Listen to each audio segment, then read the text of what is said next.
بسم الله الرحمن الرحيم ومن أحسن قولا ممن دعا إلى الله وعمل صالحا وقال إنني من المسلمين ورحمة الله وبركاته. إن الحمد لله نحمده ونستعينه ونستغفره ونعوذ بالله من شرور أنفسنا ومن سيئات أعمالنا من يهده الله فلا مضل له ومن يضلل فلا هادي له وأشهد أن لا إله إلا الله وحده لا شريك له وأشهد أن محمدا عبده ورسوله صلى الله تعالى عليه وعلى آله وصحبه وسلم تسليما كثيرا أما بعد। সম্মানিত দ্বীনি ভাতৃমণ্ডলী, আল্লাহ রাব্বুল আলামিনের প্রশংসা এবং প্রিয় নবী মুহাম্মদ সাল্লাল্লাহু আলাইহি ওয়াসাল্লামের উপর সালাত ও সালামের পর আজ রবিবার 18ই রবিউল আউয়াল 1443 হিজরি মোতাবেক 24শে অক্টোবর 2021 আমাদের ধারাবাহিক আলোচনা নাজাত প্রাপ্ত দলের আকীদার পর্ব নম্বর 64। বিষয়বস্তু হচ্ছে তাকদীরের প্রতি ঈমানের দলিল। তাকদীরের প্রতি ঈমানের দলিল কয়েকটি আয়াত লেখক নিয়ে এসেছেন তাকদীর সম্পর্কে, আর তারপরে কয়েকটি হাদিস রয়েছে যেগুলি সংক্ষেপে নিয়ে এসেছেন। আজকে এই সংক্ষিপ্ত দর্শ হবে, আর তারপরে ইনশাআল্লাহ তাআলা, যেমন আপনাদের জানা আছে, যারা নিয়মিত আমাদের এই জুমে অংশ নিচ্ছেন, প্রশ্ন উত্তর হবে ইনশাআল্লাহ। উপকারী প্রশ্ন করবেন যাতে আপনাদেরও উপকার হয় যারা জিজ্ঞেস করছেন, আর অন্যদেরও উপকার হয় যারা আপনাদের সাথে শুনছেন অথবা আগামীতে বিভিন্ন মাধ্যমে শুনবেন। উপকারী প্রশ্ন করবেন, এমন কোনো প্রশ্ন করবেন না যেসব প্রশ্নে উপকার কম অথবা উপকার নেই।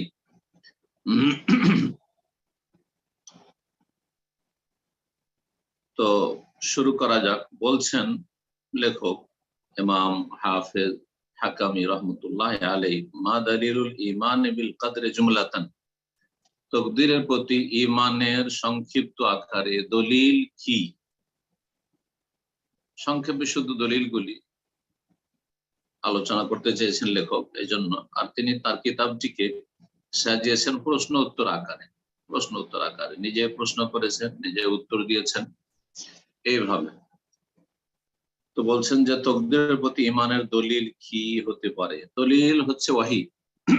দলিল বললেই একজন মুসলিমকে বুঝতে হবে দলিল মানুষের কথা নয়, বরং মানুষের কথা পেছনে দলিল লাগে। মানুষের কথা গ্রহণযোগ্য তখন হবে যখন তার সমর্থনে দলিল থাকবে, যতই বড় মানুষ হোক না কেন।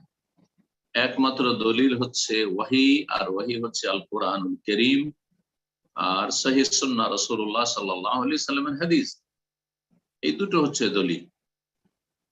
যে কোনো ব্যক্তির যখন মতামত পেশ করবেন, যতই বড় ইমাম হন না কেন, যতই বড় আলেম হন না কেন, তার কথার সমর্থনে দলিল লাগবে একটি আয়াত অথবা একটি সহিহ হাদিস।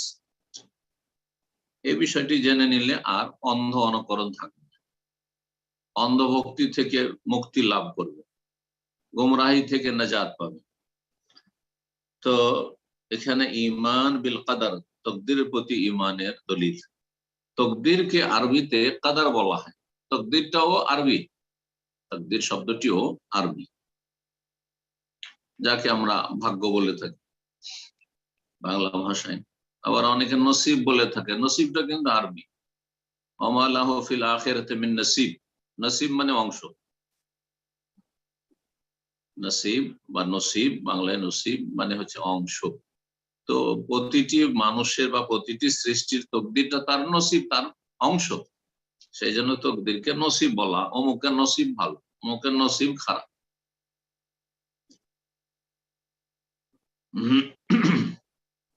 তাকদীরের চূড়ান্ত ফয়সালা আল্লাহ রাব্বুল আলামিন করে রেখেছেন, এই জন্য তাকদীরকে কাজা বলা হয়। আল কাজা ওয়াল কাদার। আল কাজা মানে চূড়ান্ত ফয়সালা, আল্লাহ রাব্বুল আলামিনের চূড়ান্ত ফয়সালা, চূড়ান্ত সিদ্ধান্ত। আল কাদার বা তাকদীর, কাদ্দারা ইউকাদ্দিরু থেকে তাকদীর, আর কাদার তার হচ্ছে ইসিম মাসদার, আরবিতে তাকদীর। তো এই কাদার বা তাকদীর এর শাব্দিক অর্থ কি? এর শাব্দিক অর্থ হচ্ছে কোনো কিছু সুপরিমিত করা, কোনো কিছুকে সুনির্ধারিত করা, সুপরিমিত করা। জি। তো তকদিরকে তকদির এই জন্য বলা হয় যে আল্লাহ রাব্বুল আলামিন তকদিরকে সুপরিমিত করে রেখেছেন, সুনির্ধারিত করে রেখেছেন। কার তকদির? কোন সৃষ্টির তকদির, কোন মানুষের তকদির, কোন ক্ষেত্রে কতটা রয়েছে, সুস্থতা কতটা, আয়ু কতটা, রিজিক কতটা, শিক্ষা দীক্ষা কতটা, ইত্যাদি। জন্ম কোথায়, মৃত্যু কোথায়, এক কথায় সবকিছু উল্লাসে প্রতিটি বস্তু। আয়াত আসছে সূরাতুল কমারে, প্রতিটি বস্তু সুপরিমিত, সুনির্ধারিত। যে আয়াতগুলি লেখক নিয়ে এসেছেন সেই আয়াতগুলি প্রথম দেখি, আর তারপরে আর দু একটি আয়াত অত্যন্ত গুরুত্বপূর্ণ এই বিষয়ের ক্ষেত্রে, সেটি সম্মানিত লেখক ইমাম হাফেজ হাকামি নিয়ে আসেননি, হয় ইচ্ছা করে নিয়ে আসেননি, আর অনেক সময় লেখকের হয়তো খেয়ালে থাকে না, সেটাও হতে পারে। যে মানুষ পূর্ণ নয়, যতই বড় মানুষ হোক না, একমাত্র পূর্ণতা আল্লাহ রাব্বুল আলামিনের জন্য। আল কামালু লিল্লাহি সুবহানাহু ওয়া তাআলা ওয়াহদাহ, একমাত্র আল্লাহ রাব্বুল আলামিনের জন্য পূর্ণতা রয়েছে। বাকি মানুষ যতই বড় মানুষ হোক না কেন, আলেম যতই বড় আলেম হোক না কেন, ইমাম যতই বড় ইমাম হোক না কেন, তার মানুষ হিসাবে দুর্বলতা রয়েছে, ত্রুটি হতে পারে, ভুলে যেতে পারে, জি, সবকিছু হতে পারে। তো বলছেন লেখক, কাল আল্লাহ তাআলা, মহান আল্লাহ বলেছেন তাকদীর সম্পর্কে, ওয়াকান আমরুল্লাহি কাদারাম মাকদুরা,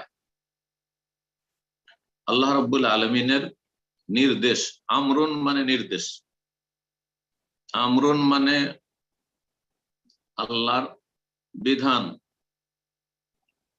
আল্লাহ রাব্বুল আলামিনের যা কিছু তিনি করতে চান। আমর শব্দটি আরবি ভাষায় দুই অর্থে ব্যবহার হয়।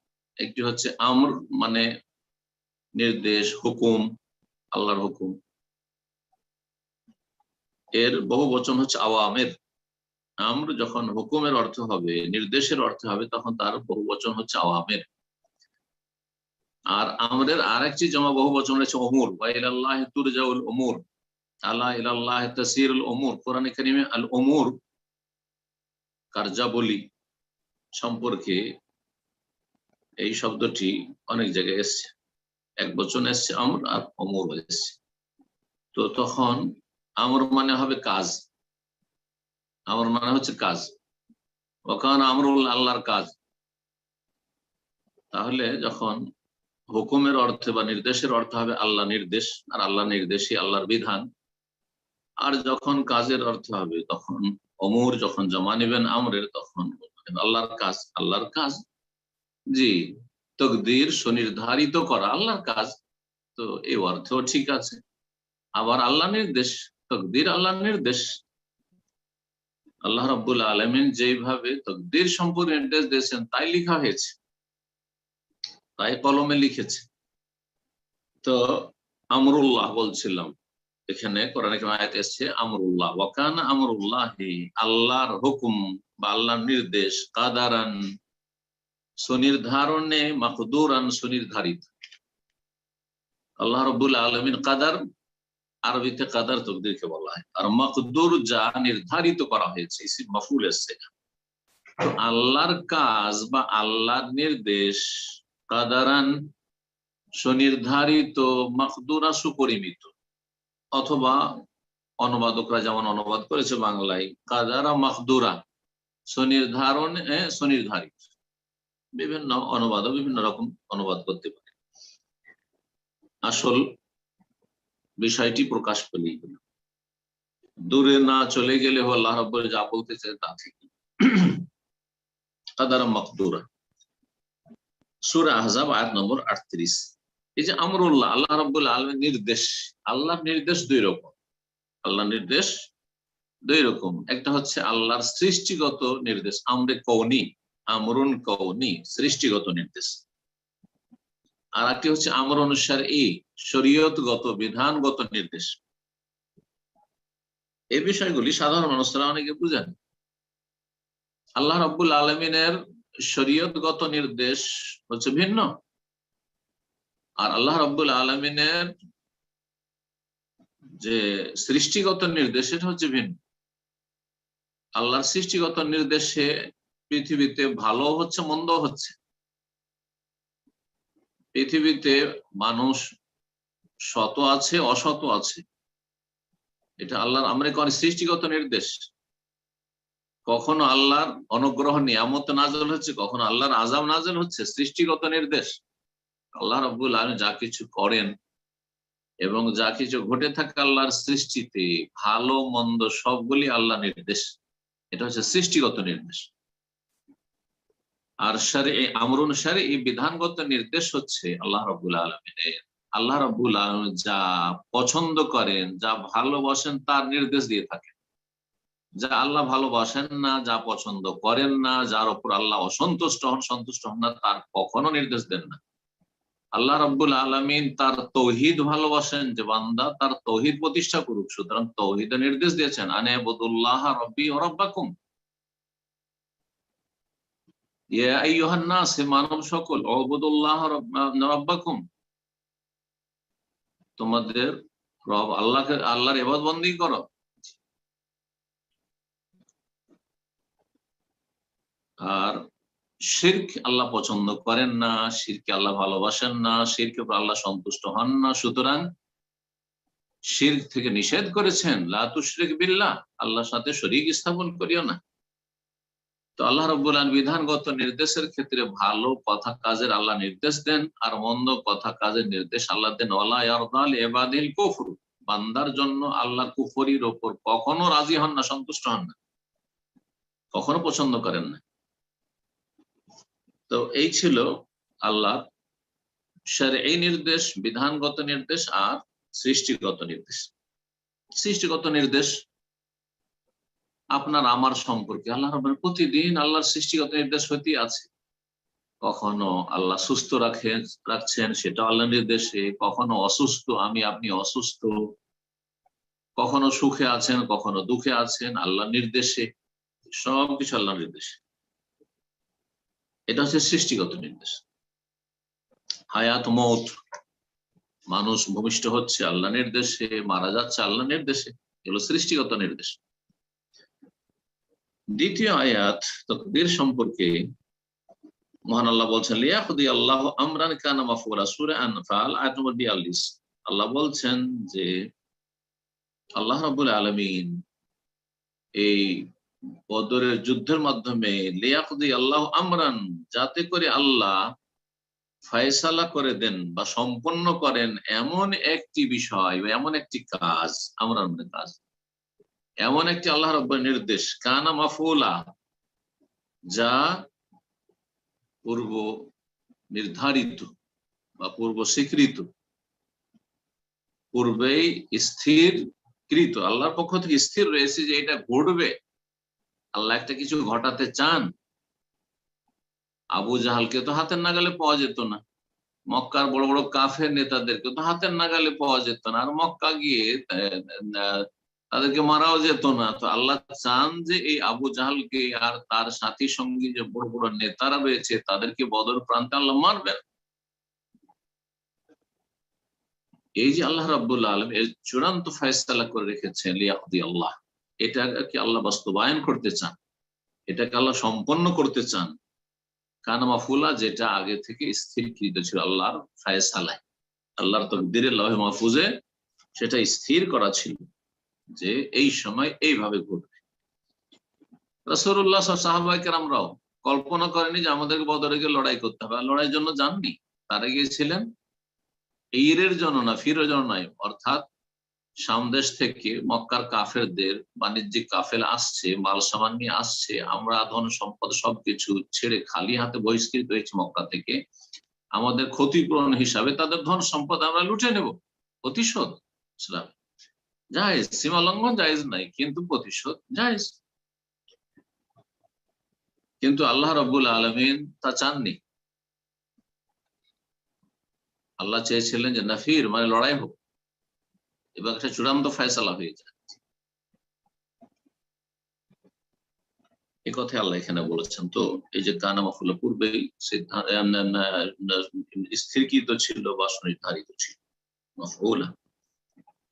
তৃতীয় আয়াত সূরা আহজাবের আয়াত নম্বর 37 আল্লাহ বলছেন ওয়া কানা আমরুল্লাহ মাফউলা, আল্লাহর কাজ হবেই হবে। আল্লাহ যেটা করতে চান সেটা হবেই হবে। সহজ ভাষায় অনুবাদ করবো, কান আমরুল্লাহ, এখানে আমরুল্লাহর কথা আল্লাহ বলেছেন। আল্লাহর কাজ বা আল্লাহর বিধান, আল্লাহর নির্দেশ বাস্তবায়ন হবেই। আল্লাহ যে নির্দেশ দেন সেটা হবেই। আপনি যতই বাঁচতে চান, আল্লাহ রাব্বুল আলামিন যে চূড়ান্ত ফয়সালা করে রেখেছেন আপনাকে ওখানে যেতেই হবে। আর যেভাবে মরণ আছে, যেখানে মরণ আছে সেখানে পৌঁছিতেই হবে, কোনো উপায় নেই। কানা আমরুল্লাহ মাফউলা, এটিও তাকদীরের দলিল। যদিও এই আয়াতগুলোতে তাকদীর বা কাদার শব্দটি নেই, প্রথম আয়াতে যেমন কাদার শব্দটি স্পষ্ট এসেছে। 4 নম্বর আয়াত সূরা তাগাবুনের আয়াত নম্বর 11 আল্লাহ বলছেন মা আসাবা মিন মুসিবাতিন ইল্লা বিইذনিল্লাহ, কোন মুসিবত আপতিত হয় না ইল্লা বিইذনি, আল্লাহর অনুমতি ছাড়া। আল্লাহর অনুমতি ছাড়া কোন মুসিবত, কোন বিপদ আসে না। আল্লাহর এই অনুমতি ক্রমে আসে। তো এই আল্লাহর অনুমতি হচ্ছে আল্লাহর পক্ষ থেকে চূড়ান্ত ফয়সালা তাকদীরে সুনির্ধারিত করা, সুপরিমিত করা। অমাইয়ুমান বিল্লাহ, সুতরাং আল্লাহর প্রতি যারা বিশ্বাসী হবে, ইয়াহদি কালবাহ, তার অন্তরকে আল্লাহ সঠিক পথ দেখাবে, তার অন্তরকে আল্লাহ হেদায়েত দান করবে।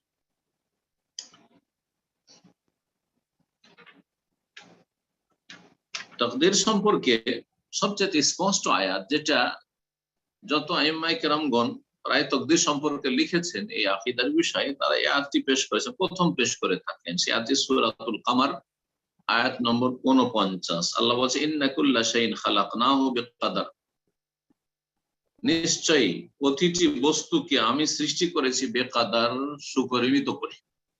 তাকদীরের সাথে বা মানে সাথে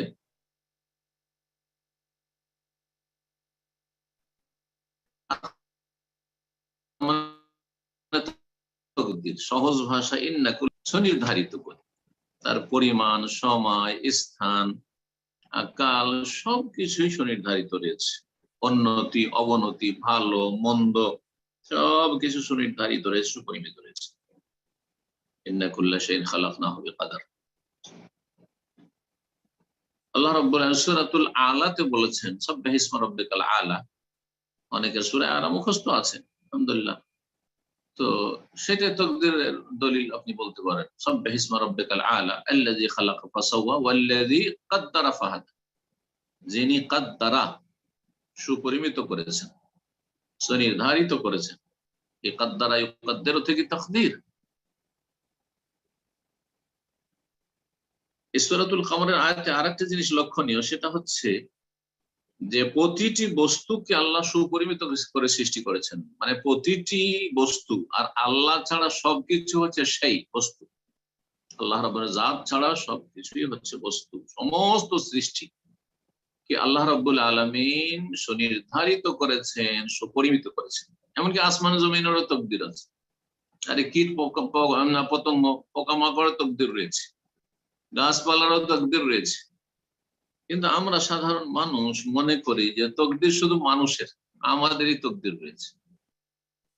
আমাদের জন্ম কোথায়, তো মৃত্যু কোথায়, সুস্থতা, অসুস্থতা, ভালো মন্দ, রিজিক, এগুলি তাকদীর মনে করে থাকি। না, কুল্লা শাইইন, প্রতিটি বস্তু খালাকনাহু, আমি সৃষ্টি করেছি বেকাদার, তাকদীরের সাথে। এই জন্য চোখের সামনে দেখছেন যে একটি গাছ হয়তো শত শত বছর আছে, একটি গাছ প্রথম চারা লাগালেন, গাছটা মরে গেল। যারা আম বাগান বা লিচুর বাগান লাগিয়েছেন তাদের অভিজ্ঞতা আছে। আমরা যেহেতু ছোটকালে এগুলো আমরা দেখেছি, আমাদের নিজের জমিতে, জায়গাতে।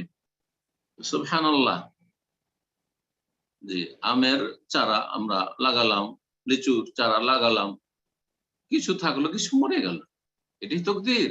জি, এরকম প্রতিটি ক্ষেত্রে। সূরা আলে ইমরান আয়াত নম্বর 166, এটিও তাকদীরের দলিল। আল্লাহ বলছেন, ওমা আসাবাকুম ইয়াউমাল তাকাল জামআন ফাবিইযনিল্লাহ, আর যা কিছু তোমাদের কি পৌঁছেছে, মানে যে কোনো বিপদ, আসাবা ইউসিবু মুসিবা, মানে যে কোনো বিপদ মুসিবত তোমাদেরকে পৌঁছেছে বা তোমাদের উপর আপতিত হয়েছে, ইয়াউমাল তাকাল জামআন, ওই দিনে, যেই দিন দুটো দল মুখোমুখি হয়েছে, দুটো দল মুখোমুখি হয়েছিল। ওহদ যুদ্ধের কথা এখানে বর্ণনা করা হয়েছে। ওহদ যুদ্ধে দুটো দল, কাফের দল মক্কা থেকে এসেছিল, আর মুসলিম মুজাহিদিন মুহাজিরিন আনসার মদিনা থেকে ওহদের প্রান্তে এসেছিলেন। এই দুটো দল যে মুখোমুখি হয়েছিল যে দিনে, সেই দিন যে হে মুসলিম, হে মুমিন, তোমাদের উপর যে বিপদ আপতিত হয়েছিল, যে তোমাদের 70 জন শাহাদাত বরণ করেছিলেন, শহীদ হয়েছিলেন, নবী করিম সাল্লাল্লাহু আলাইহি সাল্লামের দাঁত মুবারক শহীদ হয়েছিল, মাথা জখম হয়েছিল, ক্ষয়ক্ষতি হয়েছিল তোমাদের, এই যে মুসিবত এসেছিল, ফাবিইযনিল্লাহ, সেটি আল্লাহর অনুমতি ক্রমে, আল্লাহর অনুমতি, আল্লাহর ইচ্ছাই। এই আল্লাহর ইচ্ছা হচ্ছে আল্লাহর পক্ষ থেকে সুনির্ধারিত, সুপরিমিত, যে আল্লাহ রাব্বুল এইটাই তাকদীরে রেখেছিলেন যে ওহদের প্রান্তে সাহাবায়ে কেরামরা যাবেন, আর 50 জনকে সেই জাবালে রোমা, ছোট্ট পাহাড়টির ওপর নিযুক্ত করা হবে, তাদেরকে শক্তভাবে বারণ করবেন রাসূলুল্লাহ সাল্লাল্লাহু আলাইহি সাল্লাম যে তোমরা এখান থেকে নামবে না, আমরা হারি জিতি, এমনকি আমরা সবাই যদি মারা যায় কাফেরদের হাতে, শহীদ হয়ে যায়, আর আমাদের মৃতদেহগুলিকে পাখিতে যদি নুচে নুচে খায়, তবু তোমরা নামবে না। এত শক্ত করে বলার পরেও তাদের 50 জনের যিনি আমির ছিলেন, তার কথা না শুনে যুক্তি পেশ করে, যুক্তিতেই কিন্তু ক্ষতি রয়েছে, কোরআন এবং হাদিসের বিরুদ্ধে, রাসূলুল্লাহ সাল্লাল্লাহু আলাইহি ওয়াসাল্লামের ফরমানের বিরুদ্ধে, দ্বীন ইসলামের দিক নির্দেশনার বিরুদ্ধে যদি কেউ যুক্তি পেশ করে, তো তাতে যে ইহকাল পরকাল ক্ষতি রয়েছে, তার বাস্তব প্রমাণ হচ্ছে ওহদের এই ঘটনা। বারবার স্মরণ করেন আমির যে তোমরা কি জানো না যে রাসূলুল্লাহ নিষেধ করেছেন তোমরা নামিও না। তারা বলতে লাগলেন যে এখন আমরা এখানে বসে থেকে করবো কি, একটুও লড়াই করলাম না, যা নিচে যারা ছিল তারাই লড়াই করলাম, আমরা শুধু এখানে বসেই থাকলাম, তামাশা দেখতে থাকলাম। এখন তো অনেক দূরে রণক্ষেত্র থেকে পলায়ন করেছে কাফেররা, সুতরাং এখন কমপক্ষে তাদেরকে তো বিষয়টা মারি, আর তাদের পিছনে আমরা ছুটি, বসে থাকবো কি করতে, আর তো শেষ, যুদ্ধ শেষ। সুবহানাল্লাহ, অথচ রাসূলুল্লাহ সাল্লাল্লাহু আলাইহি ওয়াসাল্লাম ইয়ান্তিকুল হাওয়া, খেয়াল খুশি কথা বলেননি যে তোমরা সেখান থেকে নড়বে না, ওখানেই থাকবে যতক্ষণ পর্যন্ত তোমাদেরকে সেই ছোট্ট পাহাড় থেকে নামতে না বলবো। কিন্তু তারা নেমে গেছিলেন, সবাই শহীদ হয়ে গেলেন, 50 জন সবাই শহীদ। আল্লাহু আকবার। এই জন্য এখান থেকে আরেকটি গুরুত্বপূর্ণ শিক্ষা, যে রাসূলুল্লাহ সাল্লাল্লাহু আলাইহি ওয়াসাল্লামের সাহাবায়ে কেরামগণ একটি শুধু হুকুম, রাসূলুল্লাহ সাল্লাল্লাহু আলাইহি ওয়াসাল্লাম তোমরা এই পাহাড়ের ওপর থেকে নামবে না, এমন নয় যে কোন রকমের কবিরা গুনাহ, জিনা, ব্যভিচার ছিল, খুন করা ছিল, অথবা এইরকম কোন অশ্লীলতা ছিল, অথবা কোন অন্য রকমের পাপ ছিল, একটি কথার বিরুদ্ধাচরণ, একটি কথা অমান্য করা, তাও সরাসরি অমান্য নয়, যুক্তির ভিত্তিতে, যে এখন তার বসে থেকে লাভ নাই। নবী সাল্লাল্লাহু আলাইহি ওয়াসাল্লামের উদ্দেশ্য ছিল যে যতক্ষণ পর্যন্ত যুদ্ধ চলবে ততক্ষণ আমরা এখানে থাকবো, পাহারা দিতে থাকবো, আমরা পাহাড়ের উপর থেকে যে কাফেররা কি অবস্থায় আছে, কাফেররা তো অনেক দূর পালিয়ে চলে গেছে, এখন নেমে যায়, তাতে এত ক্ষতি।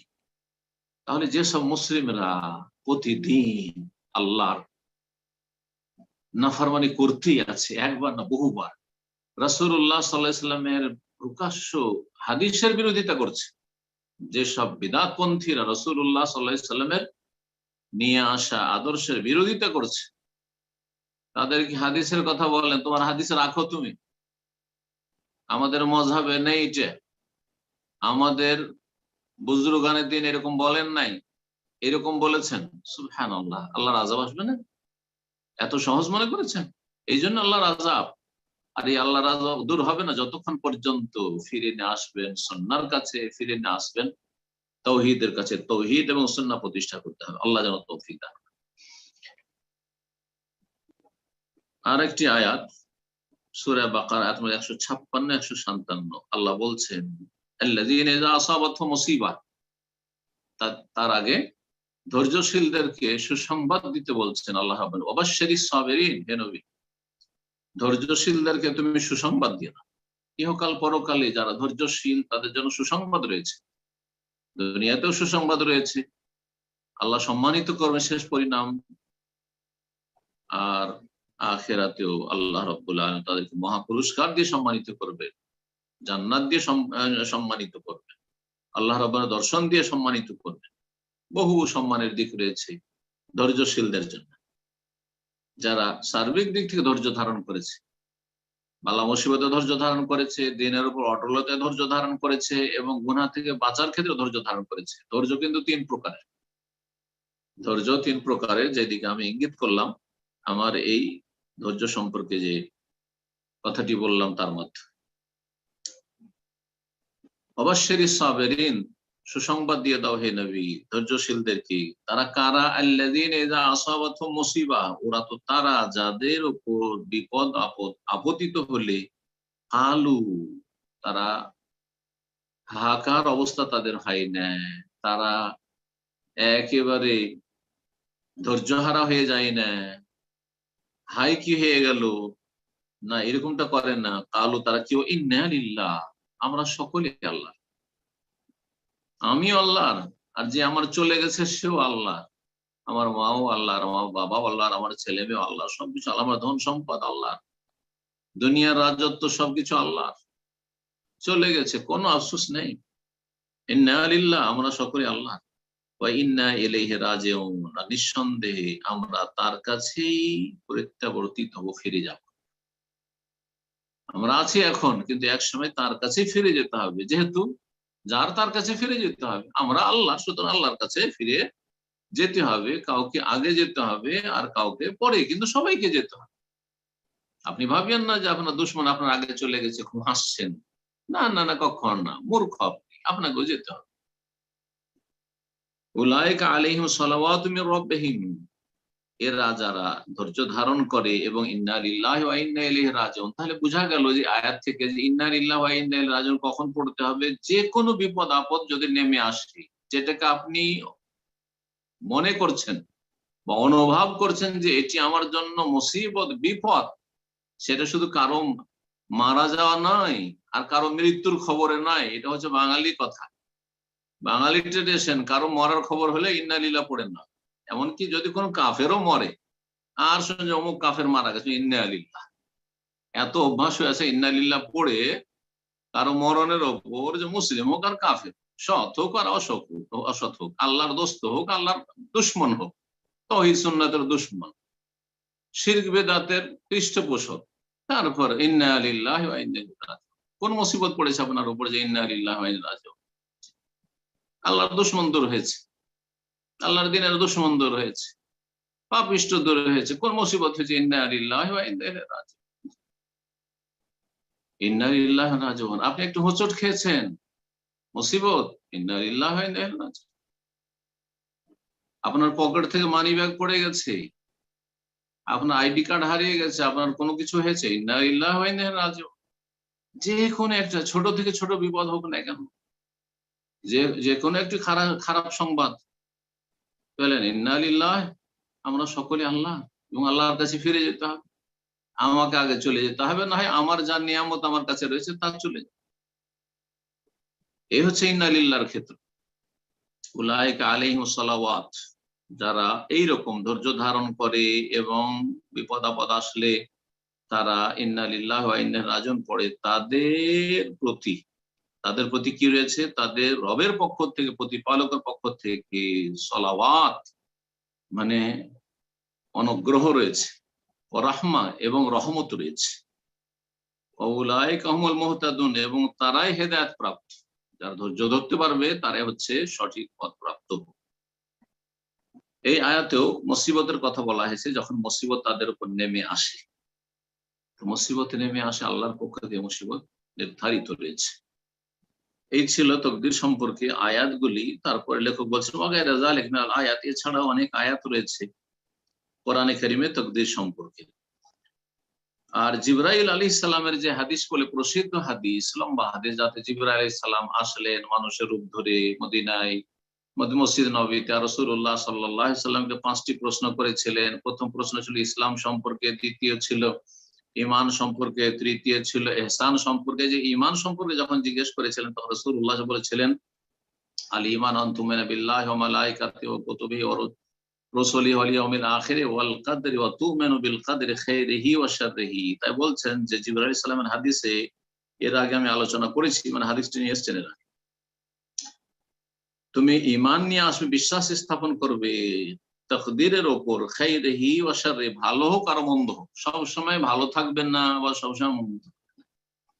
যখনই মন্দ হবে নিরাশ হবেন না।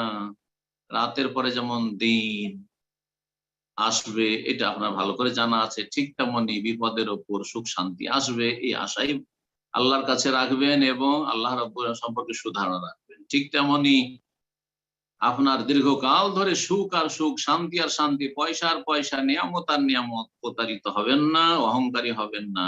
কখন চলে যাবে আর বিপদে নেমে আসবে সেটাও হইতে পারে। এই ছিল তাকদীর সম্পর্কে একটা হাদিসের অংশ, লম্বা হাদিসের, যে হাদিসটি বুখারী মুসলিমে রয়েছে। দ্বিতীয় হাদিস বলছেন রাসূলুল্লাহ সাল্লাল্লাহু আলাইহি ওয়াসাল্লাম, ওয়ালাম, আর জেনে রাখো, আন্নামা আসাবাকা লাম ইয়াকুন লিইউফতিয়াকা, যা তোমার উপর বিপদ আপদ এসেছে সেটা তোমাকে ভুল করা নয়। এটা মনে করিও না যে আমি যদি একটু সতর্ক থাকতাম তো এমনটা হইতাম না। একটা অ্যাক্সিডেন্ট হইলো, উফ, যদি আমি আজকে না যেতাম তো এই দুর্ঘটনা ঘটতো না। আজকে যদি আমি এই খামাখে গাড়িতে চাপতে গেলাম, বাইকে চাপতে গেলাম, না চাপতাম তো এরকম হইতাম না। মূর্খ লোক এই ধরনের কথাবার্তা বলে থাকে না। সতর্কতা অবশ্যই অবলম্বন করবেন, কিন্তু বিপদ আপদ ঘটে যাওয়ার পরে লাউ, যদি, এটা বলবেন না, নিষেধ আছে, যদি বলবেন না। কারণ আল্লাহর চূড়ান্ত ফয়সালা ছিল, ওখানে আপনি পৌঁছিবেন, মানুষে বারণ করলেও যাবেন আপনি ওখানে। তাই বলছেন রাসূলুল্লাহ সাল্লাল্লাহু আলাইহি ওয়াসাল্লাম, আন্নামা আসাবাক, যা কিছু তোমার উপর বিপদ আপদে নেমে এসেছে, লাম ইয়াকুন লিইউখতিয়াকা, সেটা তোমাকে ভুল করার নাই। তোমাকে লাগবে নাকি আরেকজনকে লেগে যাবে, এমনটা হবে। ওমা আখতাআকা লাম ইয়াকুন লিইউসিবাক, আর যেটা তোমাকে ভুল করে গেছে, মানে তুমি পাওনি বা তোমার উপর সে বিপদ আপদ আসেনি, অথবা নিয়ামতের ক্ষেত্রে একটা চাকরিতে ভালো একটা অফার পেয়েছিলেন আর তারপরে গেলেন, হইলো না, ভাবলেন যে কেউ আমার এই চাকরিটা খেয়ে নিল, না না, যেটা ভুল করে গেছে তোমাকে, মানে তোমার হস্তগত হয়নি, লাম ইয়াকুন লিইউসিবাক, সেটা তোমার কাছে পৌঁছার নয়, আসবে না তোমার কাছে, তোমার নসিবে নাই। এই হাদিস সুনানে আবু দাউদে রয়েছে, তিরমিজিতে রয়েছে, ইবনে মাজাহে রয়েছে, মুসনাদ আহমদে রয়েছে, কয়েকজন সাহাবায়ে কেরাম থেকে বর্ণিত হয়েছে। আল্লামা আলবানী রাহিমাহুল্লাহ হাদিসটিকে সহিহ বলেছেন। আরেকটি হাদিস নিয়ে এসেছেন লেখক, বলছেন সাল্লাল্লাহু আলাইহি ওয়াসাল্লাম, ওয়াকালা সাল্লাল্লাহু আলাইহি ওয়াসাল্লাম, রাসূলুল্লাহ বলেছেন, ওয়া ইন আসাবাকা শাইউন, তোমার উপর যদি কোনো বিপদ আপদ নেমে আসে, ফালা তাকুল, তাহলে এই কথা বলিও না, লাউ আন্নী ফাআলতু কাযা লাকানা কাযা, যদি আমি এমনটা করতাম তো এমন হইতো, যদি এইরকম করতাম তো ভালো হইতো, এরকম করলে এরকম হইতো না, এইরকম বলিও না। কেন? লাউ শয়তানকে সুযোগ করে দেয়, ফাইন্না লাউ তাফতাহু বাবা শয়তান, বলা, কিন্তু তাহলে কি বলবে, যদি যদি বলিও না, হাই যদি এমনটা না হইতো, হাই যদি এমনটা করতাম না, এখানে না গেলে হয়তো এরকম হইতো না, এরকম বলবে না। ওয়ালাকিন কুল, এরকম বলো, কাদ্দারাল্লাহু ওয়া মা শাআ ফাআল, আল্লাহ রাব্বুল আলামিন তাকদীর নির্ধারণ করেছেন, ওয়া মা শাআ ফাআল, যা কিছু চেয়েছেন তাই তিনি করেছেন। এটাকে দুই রকম করে পড়া হয়েছে হাদিসটাকে। কাদ্দারাল্লাহু মানে আল্লাহ সুনির্ধারিত করেছেন, তাকদীর সুপরিমিত করেছেন, ওয়া মা শাআ ফাআল, যা ইচ্ছা তাই করেছেন, যা তিনি চেয়েছেন তাই করেছেন। আর কেউ কেউ পড়েছেন কাদারুল্লাহি, মানে হাযা কাদারুল্লাহ, এটি হচ্ছে আল্লাহর পক্ষ থেকে তাকদীর সুনির্ধারিত, ওয়া মা শাআ ফাআল, আর তিনি যা চেয়েছেন আল্লাহ তাই করেছেন। মানুষের কোনো এখতিয়ার নেই, তবে নিজের কর্মের ক্ষেত্রে এখতিয়ার আছে, একটা সীমিত স্বাধীনতা আছে, তবে আমাদের চাওয়ার উপর আল্লাহর চাওয়া। এই হাদিস সহিহ মুসলিমে রয়েছে আর ইবনে মাজাহে রয়েছে। শেষ একটা ছোট্ট হাদিসের অংশ, বলছেন ওয়াকালা সাল্লাল্লাহু আলাইহি ওয়াসাল্লাম, আরো বলেছেন, কুল্লু শাইইন বিকাদার, প্রতিটি বস্তু সুপরিমিত, প্রতিটি বস্তু, প্রতিটি জিনিস তাকদীরের সাথে রয়েছে, মানে প্রতিটি বিষয় এর তাকদীর রয়েছে, শুধু মানুষের নয়। এবং মানব জীবনের প্রতিটি ক্ষেত্রে, ছোট হোক আর বড় হোক। আমাদের দেশের মানুষের অনেক সময় বলে বিয়েটা ভাগ্যের বিষয়। কথাটা একেবারে ভুল। বিয়েটা ভাগ্যের বিষয়, আর আপনারা যে বিদেশ গেছেন ওটা ভাগ্যের বিষয় না। আপনার ছেলে মেয়ে হবে কি হবে না এটা ভাগ্যের বিষয় নয়, আর ছেলে মেয়ে হয়ে বাঁচবে কি বাঁচবে না সেটা ভাগ্যের বিষয় নয়। আপনি ভালো স্ত্রী পাবেন না মন্দ পাবেন, ভালো স্বামী পাবেন না মন্দ পাবেন, সেটা ভাগ্যের বিষয় না, সবই তো তকদিরের বিষয়। সুতরাং এই ধরনের কথা, বিয়েটা তকদিরের বিষয়, ভুল কথা। আরে আপনার একটা দানা, একটা ভাতের দানা আপনার তকদিরের বিষয়। এটা খেতে পারবেন কি পারবেন নাকি তার আগে মত চলে আসবে। বলছেন কুল্লু শাইইন বিকাদার, প্রতিটি বস্তু তকদিরের সাথে জড়িত। হাত্তাল আজজু ওয়াল কায়সু, এমন কি অপারগতা, একটা কাজ করতে গিয়ে অপারগ হয়ে গেলেন, পারবো না বলে দিলেন, পারবো না, এই যে পারবো না করে দিলেন, এটাও তকদির। আর আরেকজন আসলে পারবে না, বুঝতে পারছে পারবে না, কিন্তু এত সাহসী হয়ে লাগলো যে তাকে সবাই বোকা বলে, তাকে সবাই গ্রামবাসী বোকা বলে, পাগল বলে, একটা পাগল, কিন্তু এমন চালাক চতুর হয়ে গেল যে গোটা গ্রামের মধ্যে সে এগিয়ে চলে গেল। জি, আজকাল দেখেন অনেক পাগল, যেগুলোকে ছোটকালে পাগল বলে, তাদের হাতে অনেক পয়সা। ভাবতে পারেন না যে এই পাগলের হাতে এত পয়সা, এই পাগল এরকমটা হয়ে যাবে, পাগল নেতা হয়ে যাবে। কুল্লু শাইইন বিকাদার, হাত্তাল আজজু, এমনকি অপারগতা, ওয়াল কাইসু, এবং চালাকি, চালাকিটা তকদির। হাদিস, এছাড়া অনেক হাদিস রয়েছে তকদির সম্পর্কে। এই হাদিসটি আব্দুল্লাহ বিন উমর রাদিয়াল্লাহু তাআলা আনহু থেকে বর্ণিত, সহিহ মুসলিম রয়েছে, মুওয়াত্তা মালিক রয়েছে, মুসনাদ আহমদ রয়েছে। এখানে আজকের আলোচনা শেষ করছি। আল্লাহ রাব্বুল আলামিনের কাছে দোয়া করি, আল্লাহ রাব্বুল আলামিন যেন সত্যিকার আমাদেরকে তকদিরের প্রতি ঈমান রাখার তৌফিক দান করেন, এবং তকদিরের ক্ষেত্রে যারা বিভ্রান্ত হয়েছে, কাদেরিয়া, জাবরিয়া, কেউ তকদিরকে অস্বীকার করে, কেউ তকদির ওপর একেবারে নির্ভরশীল হয়ে, কর্মহীন হয়ে, এই সমস্ত গুমরাহ পথভ্রষ্টের পথ থেকে আল্লাহ রাব্বুল আলামিন আমাদেরকে যেন বাঁচিয়ে রাখেন, এবং যারা বিভ্রান্ত হয়ে রয়েছে তাকদীর সম্পর্কে, আল্লাহ তাদেরকে যেন হিদায়াত দান করেন। ওয়া সাল্লাল্লাহু সাল্লাম আলা নবিয়িনা মুহাম্মদ ওয়া আলা আলিহি ওয়া সাহবিহি আজমাইন। জাযাকাল্লাহু খাইরান।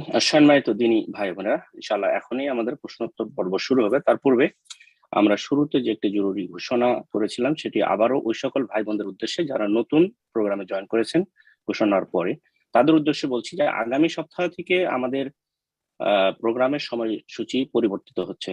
আগামী সপ্তাহ থেকে আধা ঘন্টা আগে আমাদের প্রোগ্রাম শুরু হবে। 1টার সময় আমাদের মেইন প্রোগ্রাম, আমাদের প্রোগ্রাম ওপেন করা হবে, আর মেইন প্রোগ্রাম হচ্ছে সেখানে আলোচনা শুরু হবে 1:30 ইনশাআল্লাহ। তো আমরা সকলেই অন টাইমে আসার চেষ্টা করব। তো যাই হোক, ইনশাআল্লাহ আমরা সময় আর না নিয়ে আমরা প্রশ্নোত্তর পর্বের দিকে যাচ্ছি। শুরুতে প্রশ্ন করবেন মোহাম্মদ আফতাব বিন আনোয়ার, আপনি প্রশ্ন করুন।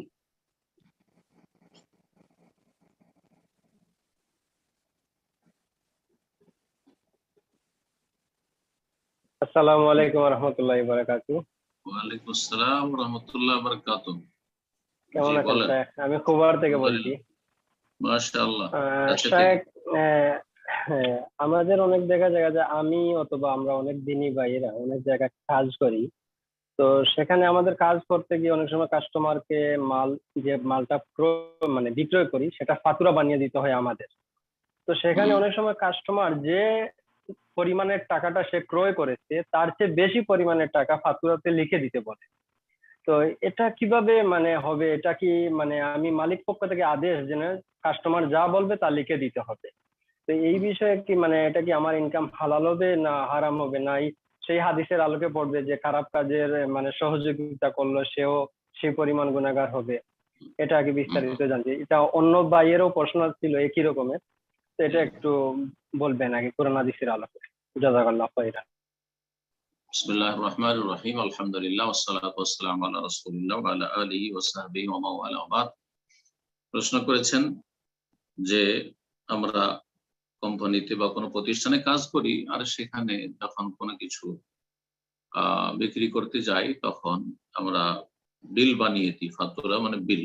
সৌদি আরবে থাকেন তো আরবি ভাষায় বললেন, তখন তারা বলে যে একটু বেশি করে লিখে দাও, অথচ সেটা তার মূল্য নাই। মানে ওখান থেকে একটা অংশ ওই ব্যক্তি যে খরিদ করার জন্য এসছে সেই ব্যক্তি খাবে এবং সে বিলটা বেশি করে উঠাবে। কিনেছে ধরেন 50 টাকায়, আর লিখিয়ে চাইছে 60 টাকা 70 টাকায়, 10-20 টাকা সেখানে খাবে। এটা ব্যাপক আকার ধারণ করে আছে, ব্যাপক আকার ধারণ করে আছে এই হারাম। না, এটা জায়েজ নয়, এটা জায়েজ নয়, হারাম।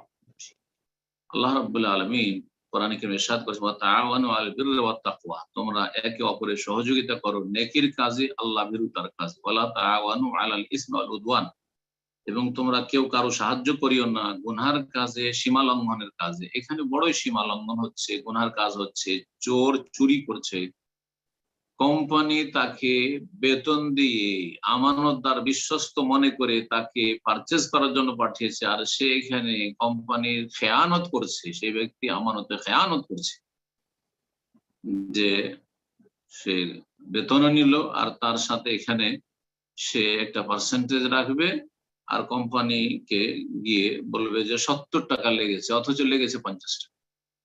একটু উদাহরণ দিয়ে বললাম, আরো বেশি হাজার হাজার টাকার কারবার করে, হাজার হাজার টাকা এইভাবে বেইমানি করে। মাসের বেতন হয়তো 1000-2000 রিয়াল, কিন্তু এই হারাম ইনকাম করে আরো 2000-3000। এদের রুজিতে কোনো বরকত নেই, হারাম পয়সা কোনোদিন লাস্টিং করে না। যারা হারাম খায় তারা প্রতারিত, কোনো লাভ নেই। কার জন্য হারাম খাচ্ছেন? ইহকালে ক্ষতিগ্রস্ত, পরকালে ক্ষতিগ্রস্ত। ছেলে মেয়েদের জন্য হারাম খাচ্ছেন, আপনার একটা পেটে তো সামান্য চাটা অল্প ভাত খাবে, এই আপনার নিজের পেটের জন্য না, আপনার স্ত্রীর জন্য, আপনার ছেলে মেয়ের জন্য, যাদের জন্য এই হারাম খাচ্ছেন তারা কিয়ামতের দিন সবাই ছেড়ে পালিয়ে জাহান্নামে আপনাকে যেতে হবে। তাদেরকে হারাম খাওয়াইছেন কেন? তারা জানতো না যে হারাম খাওয়াইছেন, অথবা জানতো কিন্তু হারাম কেন খাওয়াইছেন। সুতরাং অপরের জন্য জাহান্নামে যাবেন না। এবং আল্লাহ রিজিক দাতা, সবার রিজিক আল্লাহ হালাল রিজিকে রেখেছেন, সুতরাং আল্লাহ ভরসা করতে শিখুন, মুসলিমদেরকে বলছেন। আর কাফেররা যদি করে, তাদের আল্লাহ পরকালে বিশ্বাস নেই, তারা করবে। কিন্তু আপনি সেখানে বিলে মিথ্যা কথা লিখে দেবেন না, মিথ্যা কথা লিখে দেবেন না। আচ্ছা, মালিক ওর বিক্রি করা দরকার, যা লিখে যাবে তাই লিখে দেবেন না, তার কথা শুনবেন না। আপনি চেষ্টা করবেন সেখান থেকে সরে যাওয়ার, যে এইরকম কাজ আমি না করে অন্য কোনো কাজ, এর চাইতে ভারী কাজ হইলেও এমন জায়গায় কাজ করে যেখানে হারাম কাজে জড়িত না হইতে হয়। আল্লাহ যেন হালালে বরকত দান করেন, আর হারাম লিখা থেকে, বলা থেকে, হারাম খাওয়া থেকে, হারাম আচরণ থেকে আল্লাহ যেন বাঁচিয়ে রাখেন। তো ইনশাআল্লাহ এই পর্যায়ে প্রশ্ন করবেন আরনাব, আপনি প্রশ্ন করুন। জি শেখ, আসসালামু আলাইকুম। আসসালামু আলাইকুম ওয়া রাহমাতুল্লাহি ওয়া বারাকাতুহু। জি শেখ, বাংলাদেশ থেকে বলছি। বলেন। জি শেখ, অনেক মুসলিমরা বলে থাকে সকল ধর্মের প্রতি শ্রদ্ধা রাখতে হবে, আর ইসলাম ধর্মকে সর্বশ্রেষ্ঠ প্রমাণ করতে গিয়ে অন্য ধর্মের দোষ ত্রুটি উল্লেখ করা বা অন্য ধর্মকে অসম্মান করা যাবে না। তো শেখ, আমার প্রশ্ন হচ্ছে, ইসলাম ছাড়া যেখানে অন্য কোনো ধর্মই আল্লাহর কাছে গ্রহণযোগ্য নয়, একমাত্র ইসলামই গ্রহণযোগ্য ধর্ম, সেখানে অন্যান্য ধর্মের প্রতি শ্রদ্ধা বা সম্মান দেখানো কতটুকু আমাদের জন্য জরুরি, একজন মুসলিমের জন্য, বা কতটুকু উচিত, এটা একটু জানতে চাচ্ছি। জাযাকুমুল্লাহ খাইরান। আল্লাহ রাব্বুল আলামিন কোরআনে কারিমে বলেছেন, ইন্নাদ-দীনা ইনদাল্লাহিল ইসলাম, দিন হচ্ছে একমাত্র আল্লাহর কাছে ইসলাম। সমস্ত আম্বিয়া রাসূলগণের দিন ছিল ইসলাম। ইব্রাহিম আলাইহিস সালাম ওয়ালাকিন কানা হানিফা মুসলিমা, তিনি হানিফ মুসলিম ছিলেন। ওয়া সাম্মাকুমুল মুসলিমিন মিন ক্বাবলু ওয়া ফি হাযা, ইব্রাহিম আলাইহিস সালাম বা আল্লাহ রাব্বুল আলামিন তোমাদের নাম মুসলিম রেখেছেন, তার পূর্বেও আর এখনো তোমাদের মধ্যেও। সুতরাং যত আসমানি কিতাব এবং আসমানি কিতাবের অনুসারী আম্বিয়া রাসূলগণ এসেছেন, তাদের উম্মতরা এসে সবাই মুসলিম ছিলেন। মূসা আলাইহিস সালাম, ঈসা আলাইহিস সালাম এবং তার যারা খাঁটি অনুসারী তারা মুসলিম ছিলেন, ইহুদি নাসারা ছিলেন না। তারা ইহুদি এবং খ্রিস্টান, এই নামগুলি তাদের পক্ষ থেকে গ্রহণ করে নাও, এই নামগুলি আল্লাহর দেওয়া নয়। তো এই হচ্ছে আল্লাহর মনোনীত দিন, এই দিন ছাড়া কোনো পরিত্রাণ নেই। সুতরাং এটা প্রতিটি মানুষকে বোঝা উচিত। আমাদেরকে দিন ইসলাম মানতে হবে, আকীদা বিশ্বাসের ক্ষেত্রে, ইবাদত বন্দেগীর ক্ষেত্রে, জীবনের প্রতিটি ক্ষেত্রে। আর অন্যান্য যেসব ধর্ম রয়েছে, অমুসলিমরা পাশাপাশি বাস করে, তাদের সাথে সদাচরণ করতে, ভালো আচরণ করতে হবে। তাদের উপর জুলম অত্যাচার করা যাবে না, তাদের সাথে খেয়ানত করা যাবে না, গাদ্দারি বিশ্বাসঘাতকতা করা যাবে না, তাদের ক্ষতি করা যাবে না। ইত্যাদিতে যেসব মানুষ হিসাবে যে অধিকার রয়েছে সেই সব অধিকারগুলি তারা পাবে, নিরাপত্তা পাবে, যদিও তারা সংখ্যালঘু হোক না কেন। এসব অবশ্যই, কিন্তু তার মানে এই নয় যে তাদের ধর্মের শিরকে, কুফুরকে, বাতিলকে, অশ্লীলতাকে আপনি স্বীকৃতি দেবেন এবং সেগুলিকে মেনে নেবেন না, মেনে নেবেন। তবে লাকুম দীনুকুম ওয়ালিয়া দিন, এই ক্ষেত্রে লাকুম দীনুকুম ওয়ালিয়া দিন, তোমরা স্বাধীনভাবে তোমাদের দিন পালন করো, তোমাদের এই অধিকার আছে, জমিনে তোমাদের অধিকার আছে নাগরিক হিসাবে, বা সেখানে অস্থায়ী বসবাস করছো এই হিসাবে, মানুষ হিসাবে। ওয়ালিয়া দিন, আর আমার দিন আমার জন্য, আমার দিন আমার জন্য। লা ইকরাহা ফিদ্দিন, এই ক্ষেত্রে দিনের ক্ষেত্রে জবরদস্তি নেই, অন্তরকে পরিবর্তন করার চেষ্টা করতে হবে। গায়ের জোরে, ক্ষমতার জোরে আপনি কাউকে ভুল ধর্ম পালন করতে দেবেন না, এটাও চলবে না, এটাও চলবে না। ভুলের ওপর আছে তারপরও সেই ক্ষেত্রে আপনার জবরদস্তি চলবে না, আপনি তাদেরকে দাওয়াত দেন। মুযাক্কির ফাইন্নামা আনতা মুযাক্কির, আল্লাহ বলছেন যে তুমি তাদেরকে উপদেশ দাও, তোমার কাজ হচ্ছে উপদেশ দাও, তুমি উপদেশ দানকারী। লাস্তা আলাইহিম বিমুসাইতির, তুমি প্রশাসন না, তুমি দারোগা পুলিশ না যে জবরদস্তি করবে, না না, মোটেই না। এর মানে এই নয় যে তাদের কুফরের উপর সন্তুষ্টি প্রকাশ করবেন।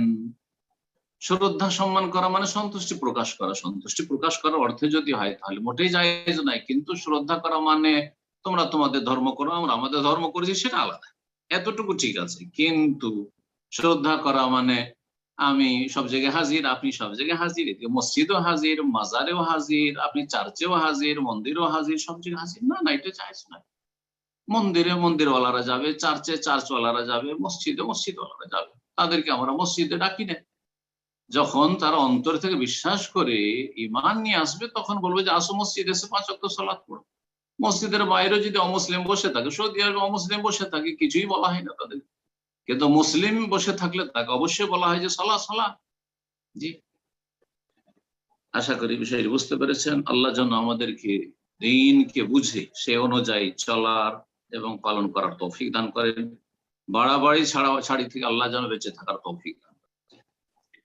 আমিন। তো ইনশাআল্লাহ এই পর্যায়ে প্রশ্ন করবেন মারিয়াম আক্তার, আপনি প্রশ্ন করুন।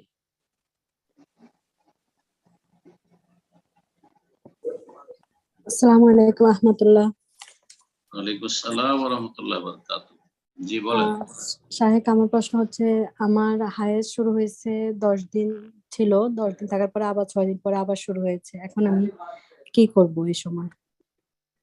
আগের অভ্যাস কেমন ছিল? আগে এরকম ছিল না, এই মাসে এটা শুরু হয়েছে।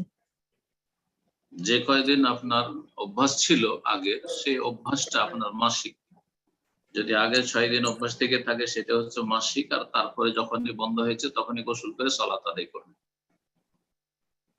গোসল করে সালাত আদায় করবেন। তারপরে যখন ব্লিডিং আসবে দেখবেন সেটা যদি তাজা রক্তের মতো হয় তাহলে সেটা ইস্তিহাজা রোগের কারণে, সেটা রোগের কারণে। আর যদি না দেখছেন যে না সেটা মাসিক, রক্তের রং কালো, দুর্গন্ধযুক্ত, তাহলে এক মাসেও একাধিকবার মাসিক হতে পারে। মাসিক সম্পর্কে সহিহ বুখারীর ধারাবাহিক আলোচনা আমার 7টি হয়েছে, সেই আলোচনাগুলি শুনে নিতে বলবো আপনাদেরকে। ইনশাআল্লাহ তাআলা শুনলে সবগুলি কথা তাতে ক্লিয়ার হয়ে যাবে। বারাকাল্লাহু। ইনশাআল্লাহ প্রশ্ন করবেন মঈনুদ্দিন, আপনি প্রশ্ন করুন। আসসালামু আলাইকুম ওয়া রাহমাতুল্লাহ। ওয়ালাইকুম আসসালাম ওয়া রাহমাতুল্লাহি ওয়া বারাকাতুহু।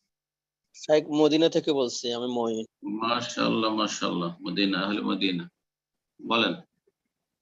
শাইখ আমার প্রশ্ন হলো, মসজিদ নূর আল ইসলামে বেদাতীরা দখল করতে যায় যে পায়তারা করতেছে, এবং আমাদের দ্বীনী ভাইরা যদি একতা হয়ে আমাদেরকে একটু সহযোগিতা করে, এই ব্যাপারে যদি আপনি দুটা কথা বলেন। মসজিদ আল্লাহর ঘর, আল্লাহর ঘরের হেফাজত করতে হবে কাফের মুশরিক থেকেও, এবং যারা বিদআতপন্থী পথভ্রষ্ট তারা অসৎ উদ্দেশ্য নিয়ে সে মসজিদ দখল করার জন্য আসে, সে যেখানকারই হোক না কেন, মসজিদ আপনার মসজিদ নূরুল ইসলাম হোক অথবা যে কোনো আল্লাহর জমিনে যে কোনো দেশে মসজিদ হোক, মুমিন মুসলিমদের জন্য ফরজ হচ্ছে আল্লাহর ঘর মসজিদের হেফাজত করা যথাসাধ্য। মুসলিম দেশ হলে মুসলিম শাসক মসজিদের হেফাজত করবে, এই দায়িত্ব মুসলিম শাসকের ফরজ। আর যদি অমুসলিম দেশে থাকেন তাহলে সেখানে মুসলিম যে কমিউনিটি রয়েছে তারা যথাসাধ্য সেই মসজিদের হেফাজতের চেষ্টা করবে। আর যদি আপোষে দেখা যায় এমন দ্বন্দ্ব হচ্ছে যেখানে লড়াই ঝগড়ার উপক্রম, মারামারির উপক্রম, তাহলে এইরকম ফিতনা ফাসাদ বিশৃঙ্খলা ভালো নয় এবং এটা মুসলিম জাতির জন্য কল্যাণকর নয়। বরং দুশ্মনরা হাসবে, বিজাতি হাসবে। ওরা তো আর বুঝবে না যে এরা বেদাতি আর এরা হেদায়াতি, এটা বুঝবে না। ওরা হাসবে দেখে যে কি মুসলিমরা এই মসজিদের ভিতরে মারামারি করছে, মসজিদের ভিতরে লড়াই করছে, মসজিদ নিয়ে এরা কামড়া কামড়ি করছে। তো দুশ্মন হাসার সুযোগ নির্বোধ বেকুব ছাড়া কেউ দিতে পারে না। মুসলিম নির্বোধ একমাত্র দুশ্মন হাসার সুযোগ। এই ক্ষেত্রে যদি মীমাংসা করা সম্ভব হয়, তৃতীয় পক্ষ আলেম ওলামাদের শরণাপন্ন হয়ে, সেই দেশে নিশ্চয়ই আলেম ওলামারা রয়েছেন, দিনের দায়ীরা রয়েছেন, তাদেরকে নিয়ে যদি সম্ভব হয় যে একটা মীমাংসা করবেন তাহলে ভালো কথা, তাহলে অমুসলিমদের আদালতে যাবেন না। আর যদি দেখা যায় যে না সেটাও সম্ভব হলো না, তাহলে নিরুপায়, তাহলে আইনের আশ্রয় নেবেন, আদালতে যাবেন, আর তারপরে সেখান থেকে ফয়সালা নেওয়ার চেষ্টা করবেন। আল্লাহ রাব্বুল আলামিন আপনাদের জন্য কল্যাণ করুন। এবং যে যেখানে আছেন কোরআন সুন্নাহ ভিত্তিক যেসব মসজিদ প্রতিষ্ঠিত হয়েছে, তাওহীদ সুন্নাহর উপর যেসব মসজিদ মাদ্রাসা প্রতিষ্ঠিত হয়েছে আর হচ্ছে, আল্লাহ যেন সেগুলির হেফাজত করেন। আর যারা বিদআতপন্থী অসৎ লোক, তারা দুনিয়ার স্বার্থে অথবা তাদের ভ্রান্ত আকীদা প্রতিষ্ঠার জন্য, মসজিদ মাদ্রাসা দখলের জন্য যেসব অপপ্রয়াস চালিয়ে থাকে বিভিন্ন জায়গায়, এরকম ঘটনা শোনা যায়। কখনো জ্বালিয়ে দিয়ে থাকে, কখনো মসজিদ ভেঙে দিয়ে থাকে, এরকম সীমা লঙ্ঘন করে, তার শাস্তি তারা পাচ্ছে। আলহামদুলিল্লাহ, তার শাস্তি তারা পাচ্ছে। আজকে না হলে কালকে পাবে, দুনিয়ায় না হলে আখিরাতে পাবে। আর মুমিন ব্যক্তি কখনো মসজিদ নিয়ে বিশৃঙ্খলা অশান্তি সৃষ্টি করতে পারে না। তবে সবার আকীদা যদি একরকম হয়, সবার মানহাজ যদি একরকম হয়, কোরআন সুন্নাহর সবাই অনুসারী, তারপরেও নেতৃত্বের লড়াই, তাহলে দুই দলই সেখানে কিন্তু সৎ নয়। ইখলাসের অভাব রয়েছে, ক্ষমতার লড়াই রয়েছে। এমন যেন ফিতনা না হয় যে ক্ষমতার লড়াইয়ের জন্য এরাও সহি আকীদার দাবিদার, এরাও সহি আকীদার দাবিদার, আর আসলেও সহি আকীদা মানহাজ, কিন্তু দুনিয়ার গরজে কে মসজিদের দায়িত্বশীল মুতাওয়াল্লি হবে, কারা নিজের ক্ষমতায় মসজিদ রাখবে, এই নিয়ে লড়াই, তার নিছক দুনিয়ার লড়াই। দুনিয়ার লড়াই যদি দিনের ক্ষেত্রে থাকে তো উভয়ের জন্য কঠোর শাস্তি রয়েছে। আল্লাহ যেন বুঝার তৌফিক দান করেন এবং আল্লাহ রাব্বুল এই সমস্ত ফিতনা ফাসাদকে যেন দূর করেন এবং মুসলিমদেরকে এক হওয়ার যেন আল্লাহ তৌফিক দান করেন। বিদআতপন্থীদের অনিষ্ট থেকে আল্লাহ রাব্বুল আলামিন আল্লাহর মসজিদ, আল্লাহর দ্বীনের যে প্রতিষ্ঠানগুলি রয়েছে, কোরআন সুন্নাহ ভিত্তিক যেসব পরিচালিত হচ্ছে, সেগুলি যে যেখানেই থাকুক না কেন, আর যেখানেই থাকুক সে প্রতিষ্ঠানগুলি আল্লাহ যেন হেফাজত করেন। প্রশ্ন করবেন জেসমিন, আপনি প্রশ্ন করুন।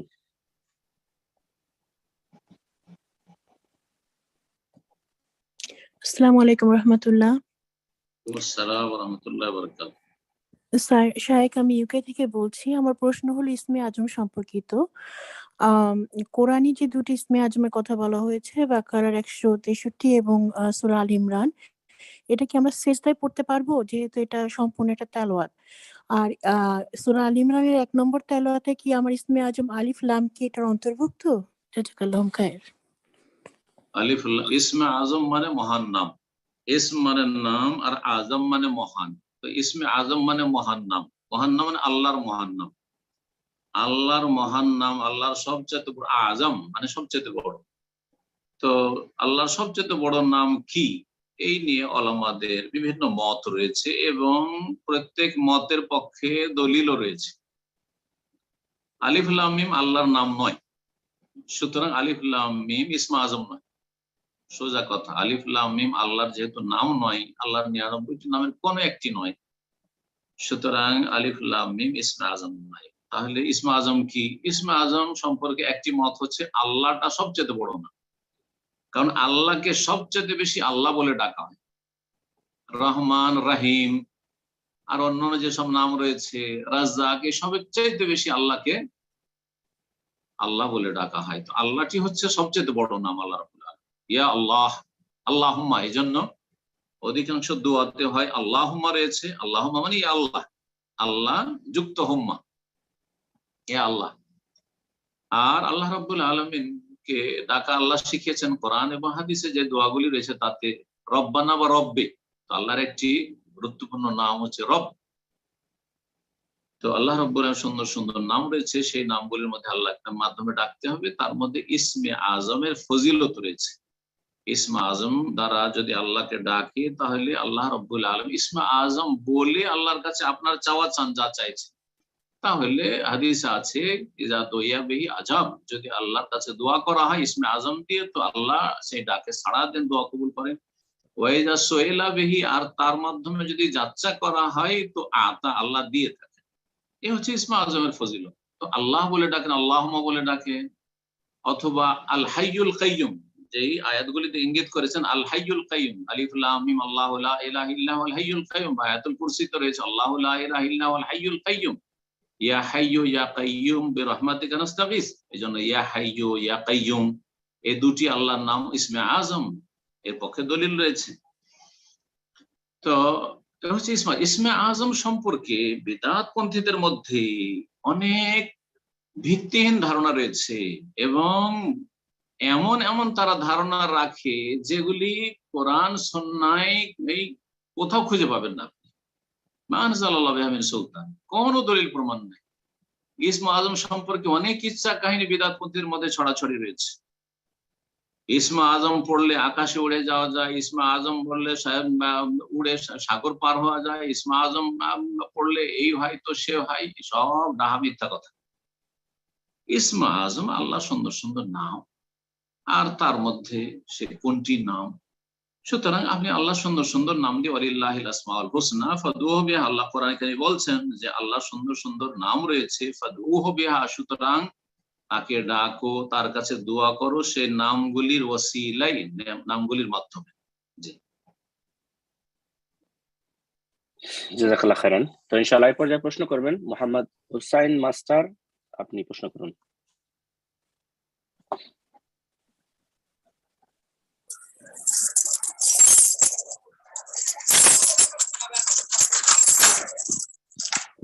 আসসালামু আলাইকুম ওয়া রাহমাতুল্লাহি ওয়া বারাকাতুহু। ওয়ালাইকুম আসসালাম ওয়া রাহমাতুল্লাহি ওয়া বারাকাতুহু। জি জি বলেন। শেখ, কেমন আছেন? আলহামদুলিল্লাহ, আলহামদুলিল্লাহ। বলেন, ভালো আছেন? জি আলহামদুলিল্লাহ। শেখ, বিয়ে সম্পর্কে একটু প্রশ্ন আর কি। বিয়ের আসলে বিয়ে সম্পর্কিত। বিয়ের আসলে আমরা সবাই বিয়ে দিই, বিয়ে করি বা বিয়ে করাই। আসলে বিয়েতে কয়টি ফরজ, কয়টি রোকন বা মূল বিষয়গুলো কি, এই বিষয়ে যদি আলোচনা আছে শুনে নেবেন। জি, বিয়ের উপরে যে আলোচনাগুলি আছে, বিবাহ নবীগণের সুন্নাত, দুটো আমার আলোচনা রয়েছে। এছাড়াও বিয়ের মাসাইল বিভিন্ন কিতাব থেকে দাসগুলি আছে, ইউটিউবে সার্চ করে শুনে নেবেন। জি, জাযাকাল্লাহ খাইর। বিয়ের শর্ত কি, রুকন কি, ফরজ কি, সুন্নাত কি, সব বিস্তারিত জেনে নেবেন ইনশাআল্লাহ। বারাকাল্লাহ।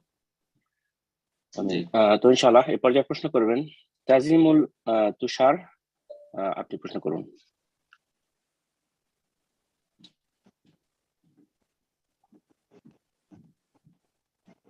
জি, তাজিমুল তুষার, আপনার ফোনটাকে আনমিউট করে নিন, প্রশ্ন করুন।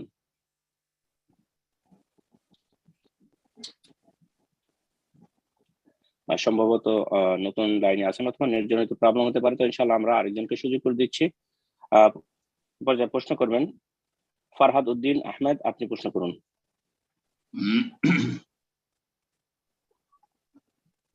আসসালামু আলাইকুম ওয়া রাহমাতুল্লাহি ওয়া বারাকাতুহু।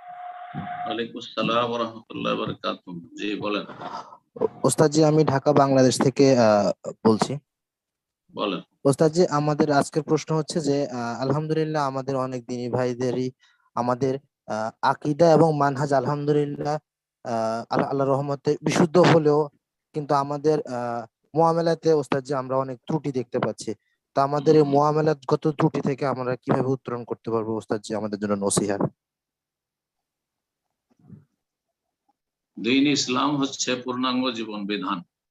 তাতে যেমন আকীদার শিক্ষা রয়েছে যে আপনি কি বিশ্বাস করবেন আর কি বিশ্বাস করবেন না, সহি আকীদা বিশ্বাস করবেন, সহি আকীদা বিশুদ্ধ আকীদা পোষণ করবেন, আর ফাসেদ ভ্রান্ত আকীদা পরিত্যাগ করবেন, ভ্রান্ত আকীদা থেকে দূরে থাকবেন। এটা হচ্ছে আকীদার বিষয়। এটা প্রথম। আকীদা ঠিক না থাকলে অন্য কোন আমল দিয়ে মুক্তি পাওয়া যাবে না। আকীদা হচ্ছে ঠিক কিবলার মতো, সালাত শুরু করার আগে আপনার কিবলা নির্ণয় করতে হবে, ঠিক। তারপরে আল্লাহ রাব্বুল আলামিনের হক হচ্ছে ইবাদত বন্দেগী, আল্লাহর সাথে সবসময় সম্পৃক্ত থাকতে হবে। আর প্রতিদিন আল্লাহর সাথে সম্পর্ক মজবুত রাখার জন্য 5 ওয়াক্ত সালাত, তারপরে আপনার প্রতি বছরে যাকাত, আর তারপরে প্রতি বছরে রমজান মাসের সিয়াম, আর তারপরে হজ, এছাড়াও বহু ফরজ নফল ইবাদত বন্দেগী বহুমুখী। জি। আর প্রতিটি ইবাদত বন্দেগীর ক্ষেত্রে যেমন ফরজ ওয়াজিব রয়েছে, তার সাথে সাথে নফল রয়েছে। যাকাতের সাথে সাদাকাত, ফরজ সালাতের সাথে সুন্নত নফল সালাত, ফরজ সিয়ামের সাথে সুন্নত নফল সিয়াম মাঝে মধ্যে রাখা। এইরকমই ফরজ হজের পরে বেশি বেশি হজ উমরা করার চেষ্টা করা যারা পারবেন, ইত্যাদি আরো বহু ইবাদত বন্দেগী। তারপরে হচ্ছে আর একটা গুরুত্বপূর্ণ দিক, সেটা হচ্ছে আখলাক ও মুআমালাত। আখলাক চরিত্র ঠিক করা, চরিত্র গঠন করা, উত্তম চরিত্র এর অধিকারী হবেন, এবং যেসব চরিত্রের মন্দ দিক রয়েছে সেগুলি থেকে মুক্তি লাভ করবেন বা নিজেকে মুক্ত করবেন। খারাপ চরিত্রগুলি হচ্ছে নাপাক বস্তুর মতো, পেশাব পায়খানার মতো। পেশাব পায়খানা কারো গায়ে লেগে থাকলে পরিষ্কার পরিচ্ছন্ন আগে হবেন, তারপরে তখন সুসজ্জিত হবেন, ভালো কাপড় চোপড় পরে আতর সুগন্ধি লাগে। আর ভালো চরিত্রের দিকগুলি সততা, আমানত, আর তারপরে ধৈর্য ধারণ করা, ইত্যাদি ইত্যাদি যতগুলি ভালো দিক রয়েছে, এগুলি হচ্ছে ভালো ভালো পোশাকের মতো, সুগন্ধির মতো। এইভাবে সুসজ্জিত হবেন এবং খারাপ চরিত্র থেকে মুক্ত হবেন। তা এই চারিত্রিক দিকের একটা দিক হচ্ছে মুআমালাত, মানে আদান প্রদান, লেনদেন, একজনের আরেকজনের সাথে লেনা দেনা, কি নেব, কিভাবে নেব আর কিভাবে দেব। একজনের সাথে সাক্ষাৎ হলে কেমন ভাবে সাক্ষাৎটা হইতে হবে, কিভাবে হাসি মুখে সাক্ষাৎ হবে, সালাম দিয়ে সাক্ষাৎ হবে, ভালোভাবে কথা বলবে, খোঁজ খবর নেবে, ভালো কথা বলবে, মন্দ কথা বলবে না, উপকারী কথা বলবে, অপকারী কথা বলবে না, এবং একে অপরের উপরে অধিকার রয়েছে। বাবা মায়ের হক রয়েছে ছেলে মেয়েদের উপর, ছেলে মেয়েদের হক রয়েছে বাবা মায়ের ওপর, ভাইয়ের বোনের ওপর, বোনের ভাইয়ের ওপর, ইত্যাদি, স্বামীর স্ত্রীর উপর, স্ত্রীর স্বামীর ওপর। এসব হচ্ছে মুআমালাত, আচার আচরণ, যেটা আপনি জিজ্ঞাসা করেছেন। এটাও খুব গুরুত্বপূর্ণ বিষয়। আখলাক এবং মুআমালাত, লেনদেন, আচার আচরণ, এটা অত্যন্ত গুরুত্বপূর্ণ বিষয়। নবী করিম সাল্লাল্লাহু আলাইহি সাল্লাম এর বড়ই ফজিলত বলেছেন। সুতরাং কারো যদি আকীদা ঠিক, মানহাজ আদর্শ ঠিক, তাওহীদ সুন্নতের অনুসারী, ইবাদত বন্দেগী 5 ওয়াক্ত সব ঠিক আছে, আর দৈনিক যেসব ইবাদত বন্দেগী আল্লাহ ফরজ করে সব ঠিক আছে, অন্যান্য কাবিরা গুনাহ থেকে বেঁচে আছে, কিন্তু মানুষের হকের ক্ষেত্রে যত্নবান নয়, তাহলে সে ভালো মানুষ নয়, সে ভালো মানুষ নয়। নবী সাল্লাল্লাহু আলাইহি সাল্লাম বলেছেন একটি হাদিসে, ইন্না আহসানাকুম আহসানুকুম আখলাকা, তোমাদের মধ্যে সবচেয়ে ভালো মানুষ যে তোমাদের মধ্যে চরিত্রের দিক থেকে সবচেয়ে ভালো, লেনদেন, আচার আচরণে সবচেয়ে বেশি ভালো। রাসূলুল্লাহ সাল্লাল্লাহু আলাইহি সাল্লাম যে কোনো সাহাবীর সাথে, সাধারণ একটা মানুষের সাথে কথা বললেও, দেখা হলে হাসি মুখে কথা বলতেন, যাতে করে একজন মানুষ সহজে আপনার সাথে মিশতে পারে, সহজে আপনার সাথে কথা বলতে সাহস পায়। হতে পারে আপনি অনেক বড় মানুষ, কিন্তু যখনই হাসি মুখে আপনি সাক্ষাৎ করবেন একটা সাধারণ একটা নিম্ন শ্রেণীর মানুষের সাথে, তখন সেই ব্যক্তি কথা বলতে সাহস করবে। স্পষ্ট তাকে একটা মেসেজ দিলেন যে না, আমি অহংকার মুক্ত, আমি একটা ক্লিনার, যে একবার নিচু শ্রেণীর ডোম মেথরের কাজ করে, সেই ব্যক্তির সাথে সাক্ষাৎ হলেও সে মুসলিম, সালাম দেব এবং তার সাথে সালাম নেব এবং হাসি মুখে কথা বলবো। তো চরিত্রের বহু দিক রয়েছে, এগুলো ঠিক হইতে হবে। চরিত্রের একটা দিক হচ্ছে মানুষকে উপেক্ষা করা, ইগনোর করা। প্রতিটি ক্ষেত্রে ভুল ধরলে হবে না, যেমন যার ভুল ধরছি তার ভুল রয়েছে, আমারও ভুল রয়েছে। কেউ যদি মনে করে যে আমার ভুল ধরবো, তো অনেক ক্ষেত্রে ভুল ধরে নিতে পারে। তো আমাকেও যেন অন্যরা ছাড় দেয়, ইগনোর করে, আর আমিও যেন ইগনোর করি। স্বামী স্ত্রীকে ইগনোর করবে, উপেক্ষা করবে, অনেক ভুল ছাড়বে। যখন দেখছে যে না অনেক বেশি ভুল হয়ে যাচ্ছে, তখন মাঝে মাঝে সতর্ক করবে বা সোজা করার চেষ্টা করে যে বাঁকা হতে চলেছে। কিন্তু এই নয় যে প্রতিটি পদে পদে ভুল ধরবে। এইরকমই স্বামীর ভুল হইতে পারে, প্রতিটি পদে পদে ভুল ধরে, প্রতিটি কথাই শুধু কথা ধরবেন না, মোটেই না, অশান্তি বিরাজ করবে। এরকমই ছেলে মেয়েদের তরবিয়তের ক্ষেত্রে ছেলে মেয়েদেরকে ছাড় দিতে হবে, কিন্তু ছেড়ে দিতে হবে না, ইগনোর করতে হবে। কিন্তু যখন দেখছেন যে না বড় অপরাধ হয়ে যাচ্ছে, বেশি বেড়ে যাচ্ছে, বেশি খারাপ হয়ে যাচ্ছে, না মোটেই খারাপ হইতে দিবেন না। আর সব সময় ধরে প্রতিটি কথাতে ধরবেন না, মোটেই না, এটাও ভালো আচরণ নয়। তো আশা করি বিষয়টি বুঝতে পেরেছেন, অত্যন্ত গুরুত্বপূর্ণ বিষয়। যদি কারো মামলাত ঠিক না থাকে তাহলে সেই ব্যক্তি কামেল পূর্ণাঙ্গ মুমিন হতে পারে না। যখন আকীদাও ঠিক আছে, ইবাদত বন্দেগীও ঠিক আছে, আখলাক চরিত্রও ঠিক আছে, সব দিক ঠিক আছে, তখন সেই ব্যক্তি খাঁটি মুমিন হতে পারবে। আল্লাহ রাব্বুল আলামিন যেন আমাদের সকলকে তৌফিক দান করেন। রাসূলুল্লাহ সাল্লাল্লাহু আলাইহি সাল্লাম এই ক্ষেত্রে অনেক কথা বলেছে, তার মধ্যে একটি হাদিস বলি আপনাদেরকে। লা ইউমিনু আহাদুকুম, তোমাদের কোন ব্যক্তি মুমিন হতে পারবে না, মানে খাঁটি পারফেক্ট মুমিন মুসলিম হতে পারবে না, অসম্পূর্ণ তার ঈমান।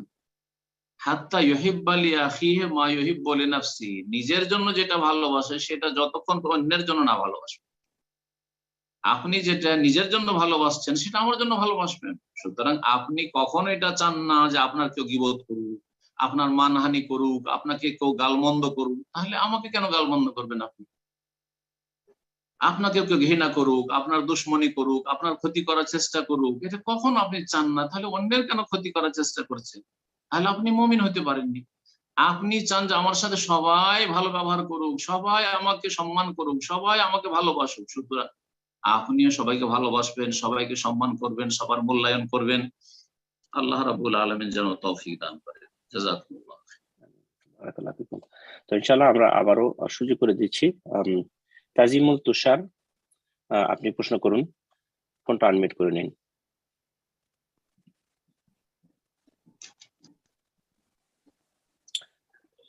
তো ইনশাআল্লাহ আমরা আরেকজনকে সুযোগ করে দেব, আমাদের সময় অনেক স্বল্প, বিধায় আমি সকলকে বলবো যারা প্রশ্ন করব ইনশাআল্লাহ আমরা একটু অ্যাটেনশন দিব, যখনই নাম বলা হবে সাথে সাথে প্রশ্ন করার চেষ্টা করবেন ইনশাআল্লাহ। প্রশ্ন করবেন আহনাব হোসেন, আপনি প্রশ্ন করুন।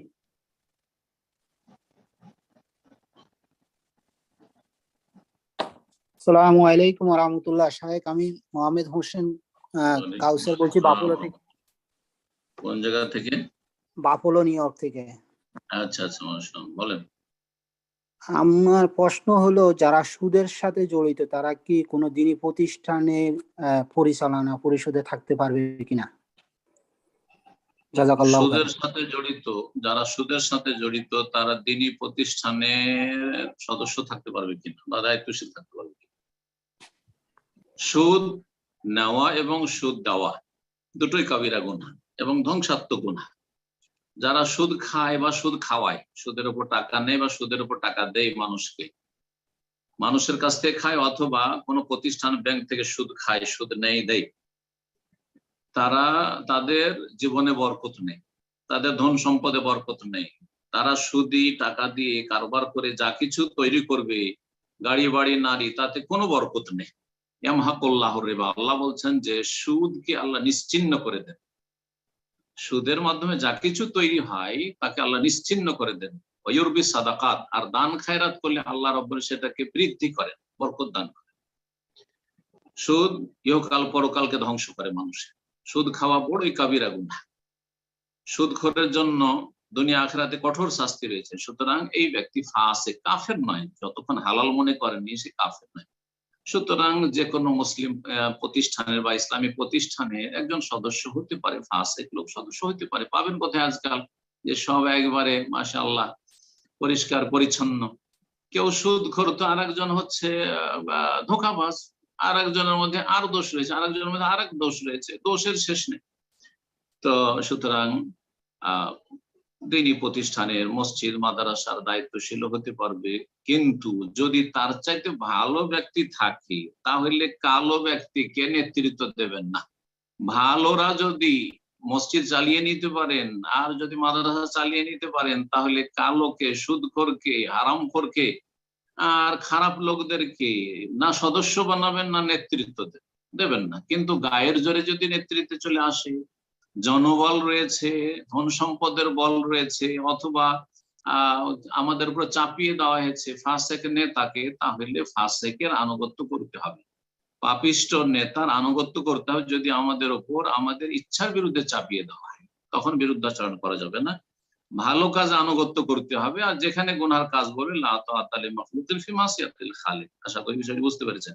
এখানে আরেকটি কথা বলে দিই, এই প্রশ্নগুলি অনেক সময় আসে, আজকেও এসেছিল, যে সুদখোর ব্যক্তি যদি মসজিদে মাদ্রাসায় দান করে, প্রথম কথা তার সবগুলি যে সুদের টাকা না, কিছু হালাল তার ইনকাম আছে, এমনি বসে নেই, সে কিছু রোজগার করছে, সুতরাং ওই সুদের টাকা থেকে মসজিদে দান করছে মাদ্রাসা, এটাই বা কেমন করে জানলেন, আর এটাই বা কেমন করে আপনি ধরে নিচ্ছেন? সুতরাং আপনি নিতে পারবেন। 2 নম্বর কথা, ইসলাম এ কথা শেখায়নি যে কেউ দান করতে আসছে আর সে সুদ করা, জানেন যে সুদ কর, তাকে আপনি এখন জিজ্ঞাসা করেন, তদন্তে বসেন, তদন্ত কমিটি তৈরি করেন যে আচ্ছা আপনি যে টাকাটা দান করলেন সেটা সুদের টাকা না আপনার হালাল রোজগার, এটা কি ইসলামে কোথাও আছে? কোথাও নেই। রাসূলুল্লাহ সাল্লাল্লাহু আলাইহি ওয়াসাল্লাম স্বয়ং রাসূলুল্লাহ ইহুদির বাড়ি দাওয়াত খেয়েছেন। ইহুদিরা পৃথিবীর মধ্যে সবচেয়ে বেশি সুদ করে, আর এখনকার ইহুদি না, 1400 বছর আগের ইহুদিদের সম্পর্কে আল্লাহ বলছেন ওয়াকলাহিমির রিবা ওয়াকাদ নুহু আনহু। এই ইহুদির আল্লাহর গজব হয়েছে, লানত হয়েছে কিসের জন্য? তারা যেহেতু সুদ খেত, অথচ তাদেরকে নিষেধ করা হয়েছিল তাওরাতে সুদ খেতে। তাহলে ইহুদিরা সুদখোর জাতি। রাসূলুল্লাহ সাল্লাল্লাহু আলাইহি সাল্লাম যে ইহুদির বাড়িতে পায়ার দাওয়াত খেয়েছিলেন, গোশতের দাওয়াত খেতে গেছিলেন, আর বিষ মাখিয়ে দিয়েছিল, জিজ্ঞাসা করেননি যে এই ছাগলটা সুদের টাকা নাকি তোমার হালাল টাকা? না না না, আপনি জিজ্ঞেস করতাম। হ্যাঁ, কেউ যদি বলে যে আমি লটারি জিতেছি আর ওই টাকা দিয়ে আপনাদেরকে পার্টি খাওয়াচ্ছি, তখন হারাম। আজকে সুদের একটা বড় অ্যামাউন্ট পেয়েছি, ব্যাংক থেকে নিয়ে এসেছি, সেই জন্য আপনাদেরকে পাঠিয়ে দিচ্ছি, তখন হারাম, কারণ সে নিজেই বলে দিল যেটা সুদের টাকা। আশা করি বুঝতে পেরেছেন। কিন্তু আপনাকে আমাকে তদন্ত করতে হবে, জিজ্ঞাসা করতে হবে যে আপনার এই মুরগিটা কে জবাই করেছে, আপনার এই ছাগলটা যে জবাই করে আমাদের খাওয়াচ্ছেন তো কে জবাই। এখন চরমপন্থী আছে আমাদের দেশে, ভারত বাংলাদেশে একদল আছে নিজেদেরকে মুসলিমিন বলে, যে আমরা মুসলিম, আর যেখানে যাবে জিজ্ঞাসা করবে যে তোমার এই ছাগল, তো ছাগল কে জবাই করেছে? আচ্ছা এই মোরগটা যে জবাই করেছে তো কে, নামাজি জবাই করেছে না বেনামাজি জবাই করেছে? কোথায় আছে? কোন একজন সাহাবী জিজ্ঞাসা করেছে, রাসূলুল্লাহ জিজ্ঞেস করেছেন কাউকে যে যে জবাই করেছে সে মুনাফিক, ইবনে উবাই মুনাফিকের দল না মুসলিম মুহাজির আনসার? জিজ্ঞেস করেছেন। কেন মদিনা মুনাফিক ছিল না? মুনাফিক তো কাফের, মুনাফিক তো কাফের। তুই তো জিজ্ঞেস করেননি যে এটা মুনাফিকে জবাই করেছে না মুসলিমে জবাই করেছে? সুতরাং এগুলো বাড়াবাড়ি। তো আশা করি বিষয়টি বুঝতে পেরেছেন। আল্লাহ তাআলা আলাম। জাযাকুমুল্লাহ।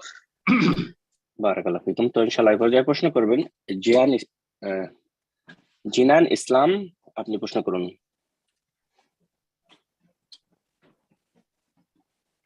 আসসালামু আলাইকুম ওয়া রাহমাতুল্লাহ। ওয়া আলাইকুম আসসালাম ওয়া রাহমাতুল্লাহি ওয়া বারাকাতুহু। জি জি শেখ, আমি দিনাজপুর, বাংলাদেশের দিনাজপুর থেকে বলতেছিলাম। মাশাআল্লাহ, বলেন। জি শেখ, আমার প্রশ্ন হচ্ছে যে কোনো খতিব বা ইমাম সাহেব যদি ভুল করে তার খুতবার মধ্যে, তৎকালীন সময়ে মুসল্লিদের করণীয় কি হবে বা তার ভুল সংশোধনের পন্থা কি হবে? বক্তব্য ভুল করেছে? জি জি, বক্তব্যে বা তৈব বা আল হাদিস যদি তিনি বয়ান করে।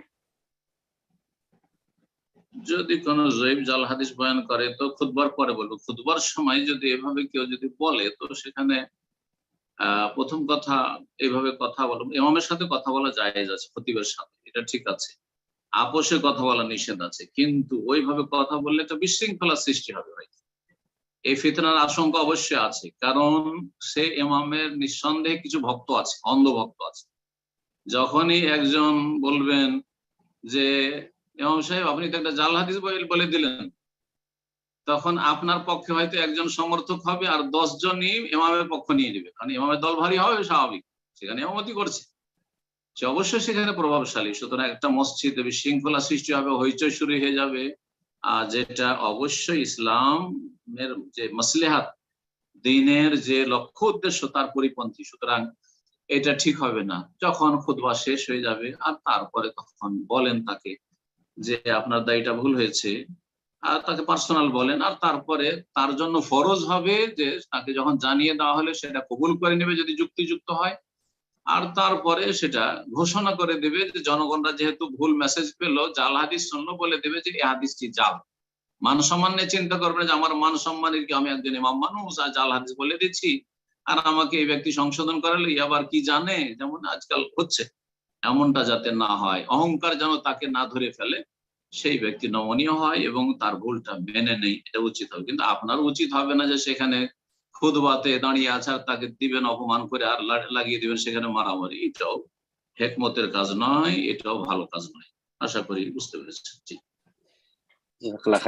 সম্মানিত দিনী ভাই বোনেরা, আমরা প্রোগ্রামের একদম শেষ পর্যায়ে চলে এসেছি, অনেক সময় হয়ে গেল। আজকের প্রোগ্রামে আমরা সর্বশেষ প্রশ্ন নিচ্ছি ইনশাআল্লাহ।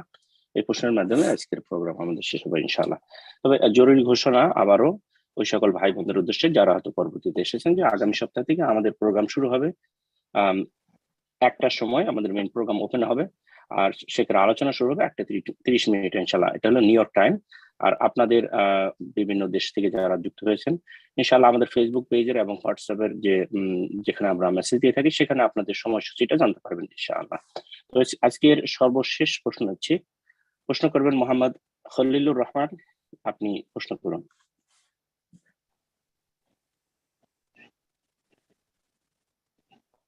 আসসালামু আলাইকুম ওয়া রাহমাতুল্লাহি ওয়া বারাকাতুহু। ওয়ালাইকুম আসসালাম ওয়া রাহমাতুল্লাহি ওয়া বারাকাতুহু। জি বলেন। ইনশাআল্লাহ আমি ওমরায় রওনা হওয়ার প্রস্তুতিতে আছি, 2-1 দিনের মধ্যে রওনা হব। আর ওমরা সংক্রান্ত আপনার আলোচনায় 2-3টা জিনিস আমি পরিষ্কার হতে পারিনি। যেমন আপনি বলেছেন যে ইহরাম বেঁধে মক্কায় পৌঁছার পরে গোসল করে নিতে পারলে উত্তম হয়। এখন ইহরাম বাঁধার পরে আবার ইহরাম খুলে গোসল করা, এটা কি ইহরামের বিধানের কোনো লঙ্ঘন হবে কিনা? নাম্বার 2, মারোয়া পাহাড়ে আমার সপ্তম সাই শেষ হওয়ার পরে সাফাতে যে শুরু করার যে কলেমা তাওহীদ পড়ে শুরু করতে হয়, ওইটা কি শেষের বারেও আবার শেষ করার পরে পড়তে হবে? আর সর্বশেষ নবী সাল্লাল্লাহু আলাইহি ওয়াসাল্লামের রওজায় দাঁড়িয়ে সালাম কিভাবে দেব? হ্যাঁ, তৃতীয় প্রশ্ন কি বলেন? জি শাহ, ওনার তৃতীয় প্রশ্নটা আমরা ইনশাআল্লাহ আপনার 2টা প্রশ্ন পরে নিচ্ছি ইনশাআল্লাহ। অসুবিধা না, মনে রাখেন। আচ্ছা, আমি ওনাকে আনমিউট করে দিচ্ছি। জি বলেন। জি আপনি আনমিউট করে তৃতীয় নম্বর প্রশ্নটা করে নিন ইনশাআল্লাহ। আমার সর্বশেষ প্রশ্ন। জি, মদিনার রওজা, নবী সাল্লাল্লাহু আলাইহি ওয়াসাল্লামের রওজায় সালাম দিতে কি ওই যে কবর জিয়ারতের দোয়া আসসালামু আলাইকুম ইয়া আহলাদ দিয়ারি মিনাল মুমিনিন ওয়াল মুসলিমিন, এই দোয়া পড়বো? এইটুকুই, এই 3টা জিনিসই জানার। আচ্ছা, মাশাআল্লাহ। এগুলো হচ্ছে গুরুত্বপূর্ণ প্রশ্ন। এই ধরনের প্রশ্ন করবেন যেগুলি আপনার কাজে লাগে, অন্যদেরও কাজে লাগে। প্রথম প্রশ্ন আমার ভাইয়ের, যে তিনি উমরায় আসছেন, আল্লাহ যেন তৌফিক দান করেন, সহি সালামতি নিয়ে আসেন, সহি সালামতি নিয়ে যান। এইরকমই যারা উমরায় এসেছেন, আসছেন, হজে আসবেন, আল্লাহ রাব্বুল আলামিন আল্লাহর মেহমানদেরকে যেন আল্লাহ হেফাজত করেন যেখানেই তারা থাকবেন, এবং সহি সালামতে আপনজনদের কাছে আল্লাহ যেন ফিরে যাওয়ার তৌফিক দান করেন, উমরা যেন কবুল করেন। উমরা সম্পর্কে প্রথম প্রশ্ন, যে উমরার আলোচনাতে শুনেছি যে মক্কা এসে গোসল করা ভালো। এক তো মিকাতে গোসল করা, যদি মিকাতে নামেন তাহলে, কিন্তু মিকাতে যেহেতু নামছেন না, বাংলাদেশ থেকে আসবেন ফ্লাইটে, তাহলে আপনি যখন এহরামের কাপড় পরিধান করেছেন, ফ্লাইটে ওঠার আগে হোটেলে আছেন অথবা ঢাকায় বাসায় আছেন, তখন গোসল করে বেরিয়ে যাবেন, গোসল করে পরিষ্কার পরিচ্ছন্ন হয়ে বেরিয়ে যাবেন। আর তারপরে এহরামের কাপড়টা পরে নেবেন, কিন্তু এহরামের নিয়ত অন্তরে এটা তখন করবেন না। এহরামের কাপড় পরার নাম নিয়ত নয়।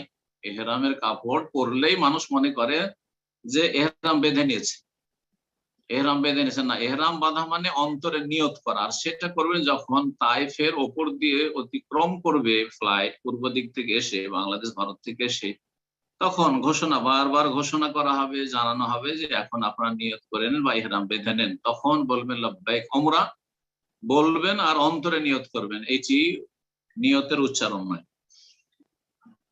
তারপরে মক্কা পৌঁছে হাদিসে আছে সেখানে রাসূলুল্লাহ সাল্লাল্লাহু আলাইহি ওয়াসাল্লাম গোসল করেছেন। গোসল করা মুস্তাহাব বা সুন্নাত, গোসল করা ভালো। যদি সম্ভব হয় হোটেলে গোসল করে নিলেন, ফ্রেশ হয়ে তারপরে উমরা করতে গেলেন। এই গোসলে সুগন্ধি ব্যবহার করবেন না, কারণ এহরাম অবস্থায় আছে না। এখন আপনার আসল প্রশ্ন যেটা, যে এখানে এহরাম তো বেঁধে আছি, কাপড় পরে আছি, তো কেমন করে গোসল করব? এর একটা তরিকা হচ্ছে যে আপনি এহরামের যে সেলাইবিহীন কাপড় পরে আছেন, আরেকটা জোড়া আপনার সেলাইবিহীন কাপড় থাকবে, সেটা পরে গোসল করে ভিজিয়ে দিলেন আর কাপড় বদলে নেবেন। তো সেলাইবিহীন কে বদলাবেন সেলাইবিহীন দিয়ে, মাঝখানে সেলাই করা কোনো কাপড় পরবেন না, অর্থাৎ লুঙ্গি সেলাই করা লুঙ্গি পরবেন না, পায়জামা পরবেন না, জুব্বা পরবেন না।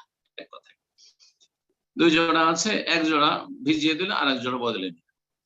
আর না হলে জায়েজ আছে কাপড় খুলে গোসল করা, নির্জনে জায়েজ আছে, আপনি ইহরামের কাপড় খুলে রেখে দিলেন দুটো, আর তারপরে গোসল করে নিয়ে আবার সেটাই পরে নিলেন, কিন্তু গোসলের সময় আপনি লুঙ্গি পরে নিলে যেটা সেলাই আছে না, জায়েজ নয়।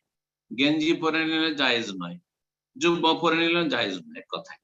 তো এই দুটোর একটা আপনি করতে পারেন, এভাবে গোসল করতে পারেন। এহরামের অবস্থায় যদি আপনি 10-20 দিন থেকে যান, যেমন কেরানে যারা আসে, আপনি গোসল করবেন না, অবশ্যই গোসল করবেন, প্রতিদিন গোসল করেন, কোনো অসুবিধা নেই, কাপড় বদলাতে থাকবেন, কিন্তু সেলাই করা কাপড় দিয়ে বদলাবেন না, সেলাইবিহীন কাপড় বদলাবেন। সেলাইবিহীন কাপড় পরেছিলেন সেটা খুলবেন, আবার সেলাইবিহীন কাপড় পরবেন, এইভাবে। 2 নম্বর যে প্রশ্নটি করেছেন সেটা হচ্ছে সাফা মারোয়া যখন সাই করবো, মারোয়াতে যখন সপ্তম চক্কর শেষ হবে, তখন কি সেখানে দোয়া পড়ার কথা মনে হয় বলেছেন, যে সেখানে কি সেই দোয়া পড়বো? আর মনে হয় এটাই, যদি আমি মনে রেখে থাকি ঠিক, আর যদি ভুল হয়ে থাকে তো বলবেন একরাম ভাই, অথবা উনি বলবেন, উনি তো শুনছেন। না, এখানে আর কিছু পড়ার নাই, যে সপ্তমবারে পড়বেন না, সেখানে কালেমা তাওহীদ পড়া, লা ইলাহা ইল্লাল্লাহু ওয়াহদাহু লা শারীকা লাহু লাহুল মুলকু ওয়া লাহুল হামদু ওয়া হুয়া আলা কুল্লি শাইইন কাদির, যেহেতু 7 বার পুরা হয়ে গেছে, এখানে আর কোনো কিছু করার নেই। যখন আপনি মারওয়াতে উঠে আবার সাফার দিকে যাচ্ছেন, তখন এটা পড়বেন, কিন্তু আপনি 7 বার পুরা করে দেওয়ার পরে সাফাই শুরু করেছে, মারওয়াতে 7 চক্কর শেষ হয়ে গেল, তাহলে এখান থেকে সোজা আপনি বেরিয়ে যাবেন, যে কোনো দিক দিয়ে বেরিয়ে যান, বাইরে দিয়ে বেরিয়ে যান, আবার মসজিদ হারামের ভিতর দিয়ে, বা এই সাফার দিকে বেরিয়ে যাচ্ছেন, ওই দিক দিয়ে আমার রাস্তা সুবিধা, সেদিকে বেরিয়ে চলে যাচ্ছে, কিন্তু আর সেখানে কালেমা তাওহীদও পড়বেন না, লা ইলাহা ইল্লাল্লাহু ওয়াহদাহু আনজাযা ওয়াহদাহু ওয়া নাসারা আবদাহু ওয়া হাযামাল আহজাব ওয়াহদাহু, সেটাও পড়বেন। জি।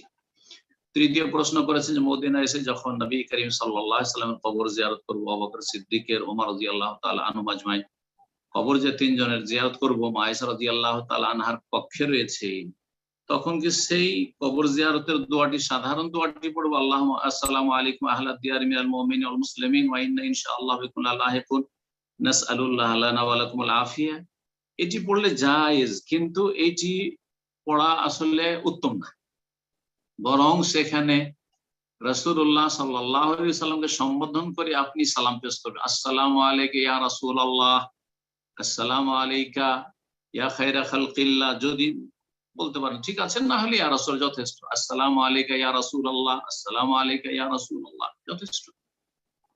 সালাম বলবেন, একটু এগিয়ে যাবেন, সামান্য সরে যাবেন, হ্যাঁ, যে সামনের দিকে যা যাচ্ছেন বাবু সালাম দিয়ে, তো একটু এগিয়ে আবার বলবেন আসসালামু আলাইকা ইয়া খলিফাতা রাসূলিল্লাহ, মানে আবু বকর সিদ্দিক রাদিয়াল্লাহু তাআলা আনহুকে সম্বোধন করি আসসালামু আলাইকা ইয়া খলিফাতা রাসূলিল্লাহ, কারণ আবু বকর সিদ্দিককে রাসূলুল্লাহ খলিফায়ে রাসূলুল্লাহ বলা হয়। উমর রাদিয়াল্লাহু তাআলা আনহুকে আমিরুল মুমিনিন বলা হইতো, আসসালামু আলাইকা ইয়া আমিরাল মুমিনিন, আসসালামু আলাইকা ইয়া আমিরাল মুমিনিন, এইভাবে বলবেন, এটাই হচ্ছে উত্তম সুন্নাত তরিকা।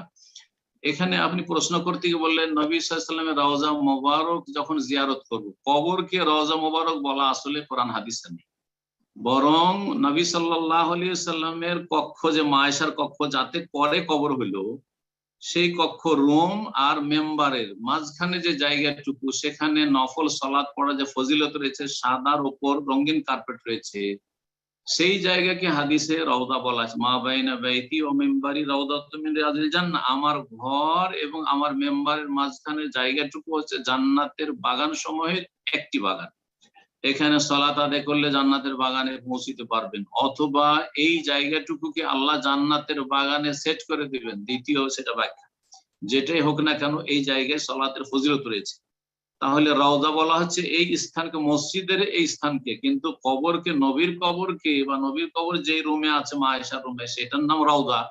এটা বেদাতি ভাষা, সুফিদের ভাষা, তাদের কাছে কবর 3 ভাগে বিভক্ত, নবী সাল্লাল্লাহু আলাইহি ওয়াসাল্লামের কবর রওজা মোবারক, আর যেসব কবরের পূজা হচ্ছে, চিস্তির কবর, জিলানির কবর, আর শাহজালালের কবর, শাহপুরানের কবর, এগুলি হচ্ছে মাজার শরীফ, আর আপনার আমার বাপ মায়ের কবর হচ্ছে কবর, এইরকম ভাগ নেই, সবগুলি কবর, সবগুলি কবর। সুতরাং এই রওজায়ে মোবারক কথাটি পরিত্যাগ করবেন, আর বলবেন নবী সাল্লাল্লাহু আলাইহি ওয়াসাল্লাম কবর, বলেন নবী করিম সাল্লাল্লাহু আলাইহি ওয়াসাল্লাম কবর, আবু বকর সিদ্দিক রাদিয়াল্লাহু তাআলা কবর, এইভাবে বলেন, কোনো বেয়াদবি নাই। সাহাবাই কেন শত শত হাদিস রয়েছে যে কানা কবরুন নবী সাল্লাল্লাহু আলাইহি ওয়াসাল্লাম, নবী সাল্লাল্লাহু আলাইহি ওয়াসাল্লাম কবর বলতেন তারা। কোন হাদিসে নেই যে কানা রাউদাতুন নবী সাল্লাল্লাহু আলাইহি ওয়াসাল্লাম, নবী সাল্লাল্লাহু আলাইহি ওয়াসাল্লাম রাউদা বলতেন সাহাবীরা। আর তারা আমাদের জন্য উত্তম আদর্শ, তারা আমাদের চাইতে অনেক বেশি ভালোবাসতেন। জি, আল্লাহ যেন বোঝার তৌফিক দান করেন। জাযাকুমুল্লাহু খাইরান। বারাকাল্লাহু ফিকুম শেখ, যথেষ্ট হয়েছে ইনশাআল্লাহ। তো আজকে এখানে সমাপ্ত করে দেন ইনশাআল্লাহ। জাযাকাল্লাহু খাইরান। জাযাকুমুল্লাহ খাইর। যেসব ভাইরা আজকে থাকলেন বা বোনেরা আমাদের সাথে থাকলেন সরাসরি, আল্লাহ তাদের উত্তম বদলা দান করুক এবং আল্লাহ রাব্বুল আলামিনের কাছে দোয়া করি আল্লাহ যেন তাদের সার্বিক কল্যাণ করেন আর সমস্ত রকমের বালা মুসিবত বিপদ আপদ থেকে আল্লাহ যেন হেফাজত করেন এবং উম্মতে মুসলিমার জন্য দোয়া করি সারা বিশ্বের মুসলিম উম্মার আল্লাহ যেন হেফাজত করেন। আল্লাহ রাব্বুল তাদেরকে দ্বীনের দিকে ফিরে আসার তৌফিক দান করে, যারা বিভ্রান্ত হয়ে রয়েছে আর যারা দ্বীনের উপর রয়েছে আল্লাহ তাদেরকে দ্বীনের উপর যেন প্রতিষ্ঠিত রাখেন। আল্লাহ রাব্বুল আলামিন হেদায়েতের উপর যেন কায়েম রাখেন এবং আল্লাহ রাব্বুল আলামিন আমাদের দিন দুনিয়ার সার্বিক যেন কল্যাণ করেন আর সমস্ত অনিষ্ট বালা মুসিবত থেকে আল্লাহ যেন হেফাজত করেন। আর তার সাথে আপনাদের সকলে শুকরিয়া আদায় করছি। আবার আমাদের একরাম ভাই বারবার করে ঘোষণা করেছেন যে ঘোষণাটি আগামী সপ্তাহের জন্য বা আগামী সপ্তাহ থেকে, সেটা হচ্ছে যে আধা ঘন্টা এগিয়ে দেওয়া হয়েছে। সুতরাং সৌদি আরবের টাইমে রাত 9টায় শুরু হইতো, 8:30টায় শুরু হয়। 9টায় শুরু হইতো, সৌদি আরবের টাইমটা আপনাদেরকে বলে দিচ্ছি। অনেকে হয়তো আমেরিকার টাইম পূর্ব দিক থেকে বুঝতে পারবেন না, যারা বাংলাদেশ থেকে বা অন্যান্য দেশ থেকে, কিন্তু সৌদি আরবের সাথে 3 ঘন্টার পার্থক্য রয়েছে বাংলাদেশের। এখানে 8:30টায় শুরু হবে, তো 8 3 11, তার মানে বাংলাদেশে 11:30টা বাজবে। আর